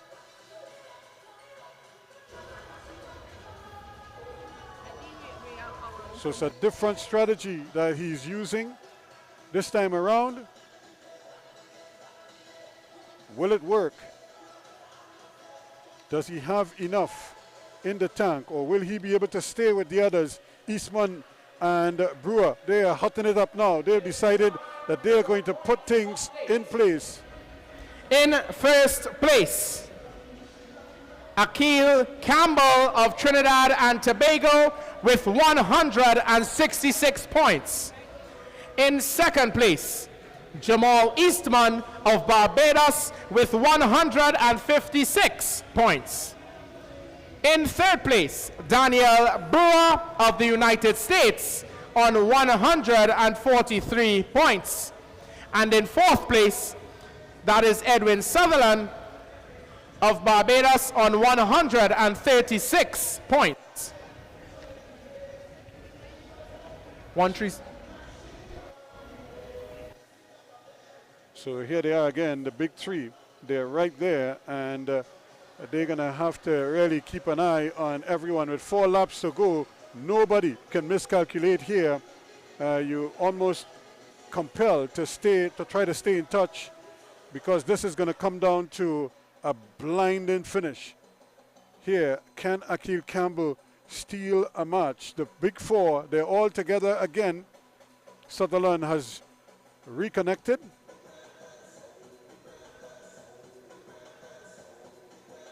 I don't think anybody else is going to factor here. So it's up to these 4 with 3 laps to go. This is how we do it at the Carnival of Speed, right here at the National Cycling Center, Balmain, Couva. Shout out to the drive. So here they come again as they come around. The riders are just eyeballing each other here at the front. They'll come down to Saget Bell. Brewer is double points up for grabs. This is the final lap. Double points up for grabs. Daniel Brewer, Akil Campbell, Jamal Eastman. It is Akil Campbell. Ladies and gentlemen, get to your feet and applaud Trinidad and Tobago's very own Akil Campbell. But again, Akil Campbell, although you probably have to wait and see what the officials decide, because himself and Eastman, when they started that rush, they seem to be rubbing shoulders. So I'm not sure if one encroached on the other's lane. We'll have to wait and see. And Eastman just got left behind, and Campbell was able to come around Brewer and complete the victory. Will it stand? But for now, Akil Campbell again showing his wares and his determination. He can ride from the front, he could come from behind, and he could sprint with the best of them. He's a unique rider, and he's not the biggest on the track, but he probably has the biggest heart of them all. So that is the situation, folks. The final race won again by Akil Campbell, and we wait to see if the officials leave it as such, because there was that little bump just as they started the sprint. But Campbell, for unofficially, will take the win here. And again, the invitation is yours to join us tomorrow from 3 o'clock. We'll be back with day 2 of this fantastic event, the Carnival of Speed, put on by the Drive Phase Sport. And we thank them for putting it on. We thank the riders for their amazing display. And we encourage you to be a part of the action. Join us tomorrow here on 360 TV for day 2. Thanks to all our sponsors for making it possible. And from the rest of the team here, I'm Ruskin Mark, thanking you so much, and encourage you to join us tomorrow afternoon for day 2 from 3 p.m.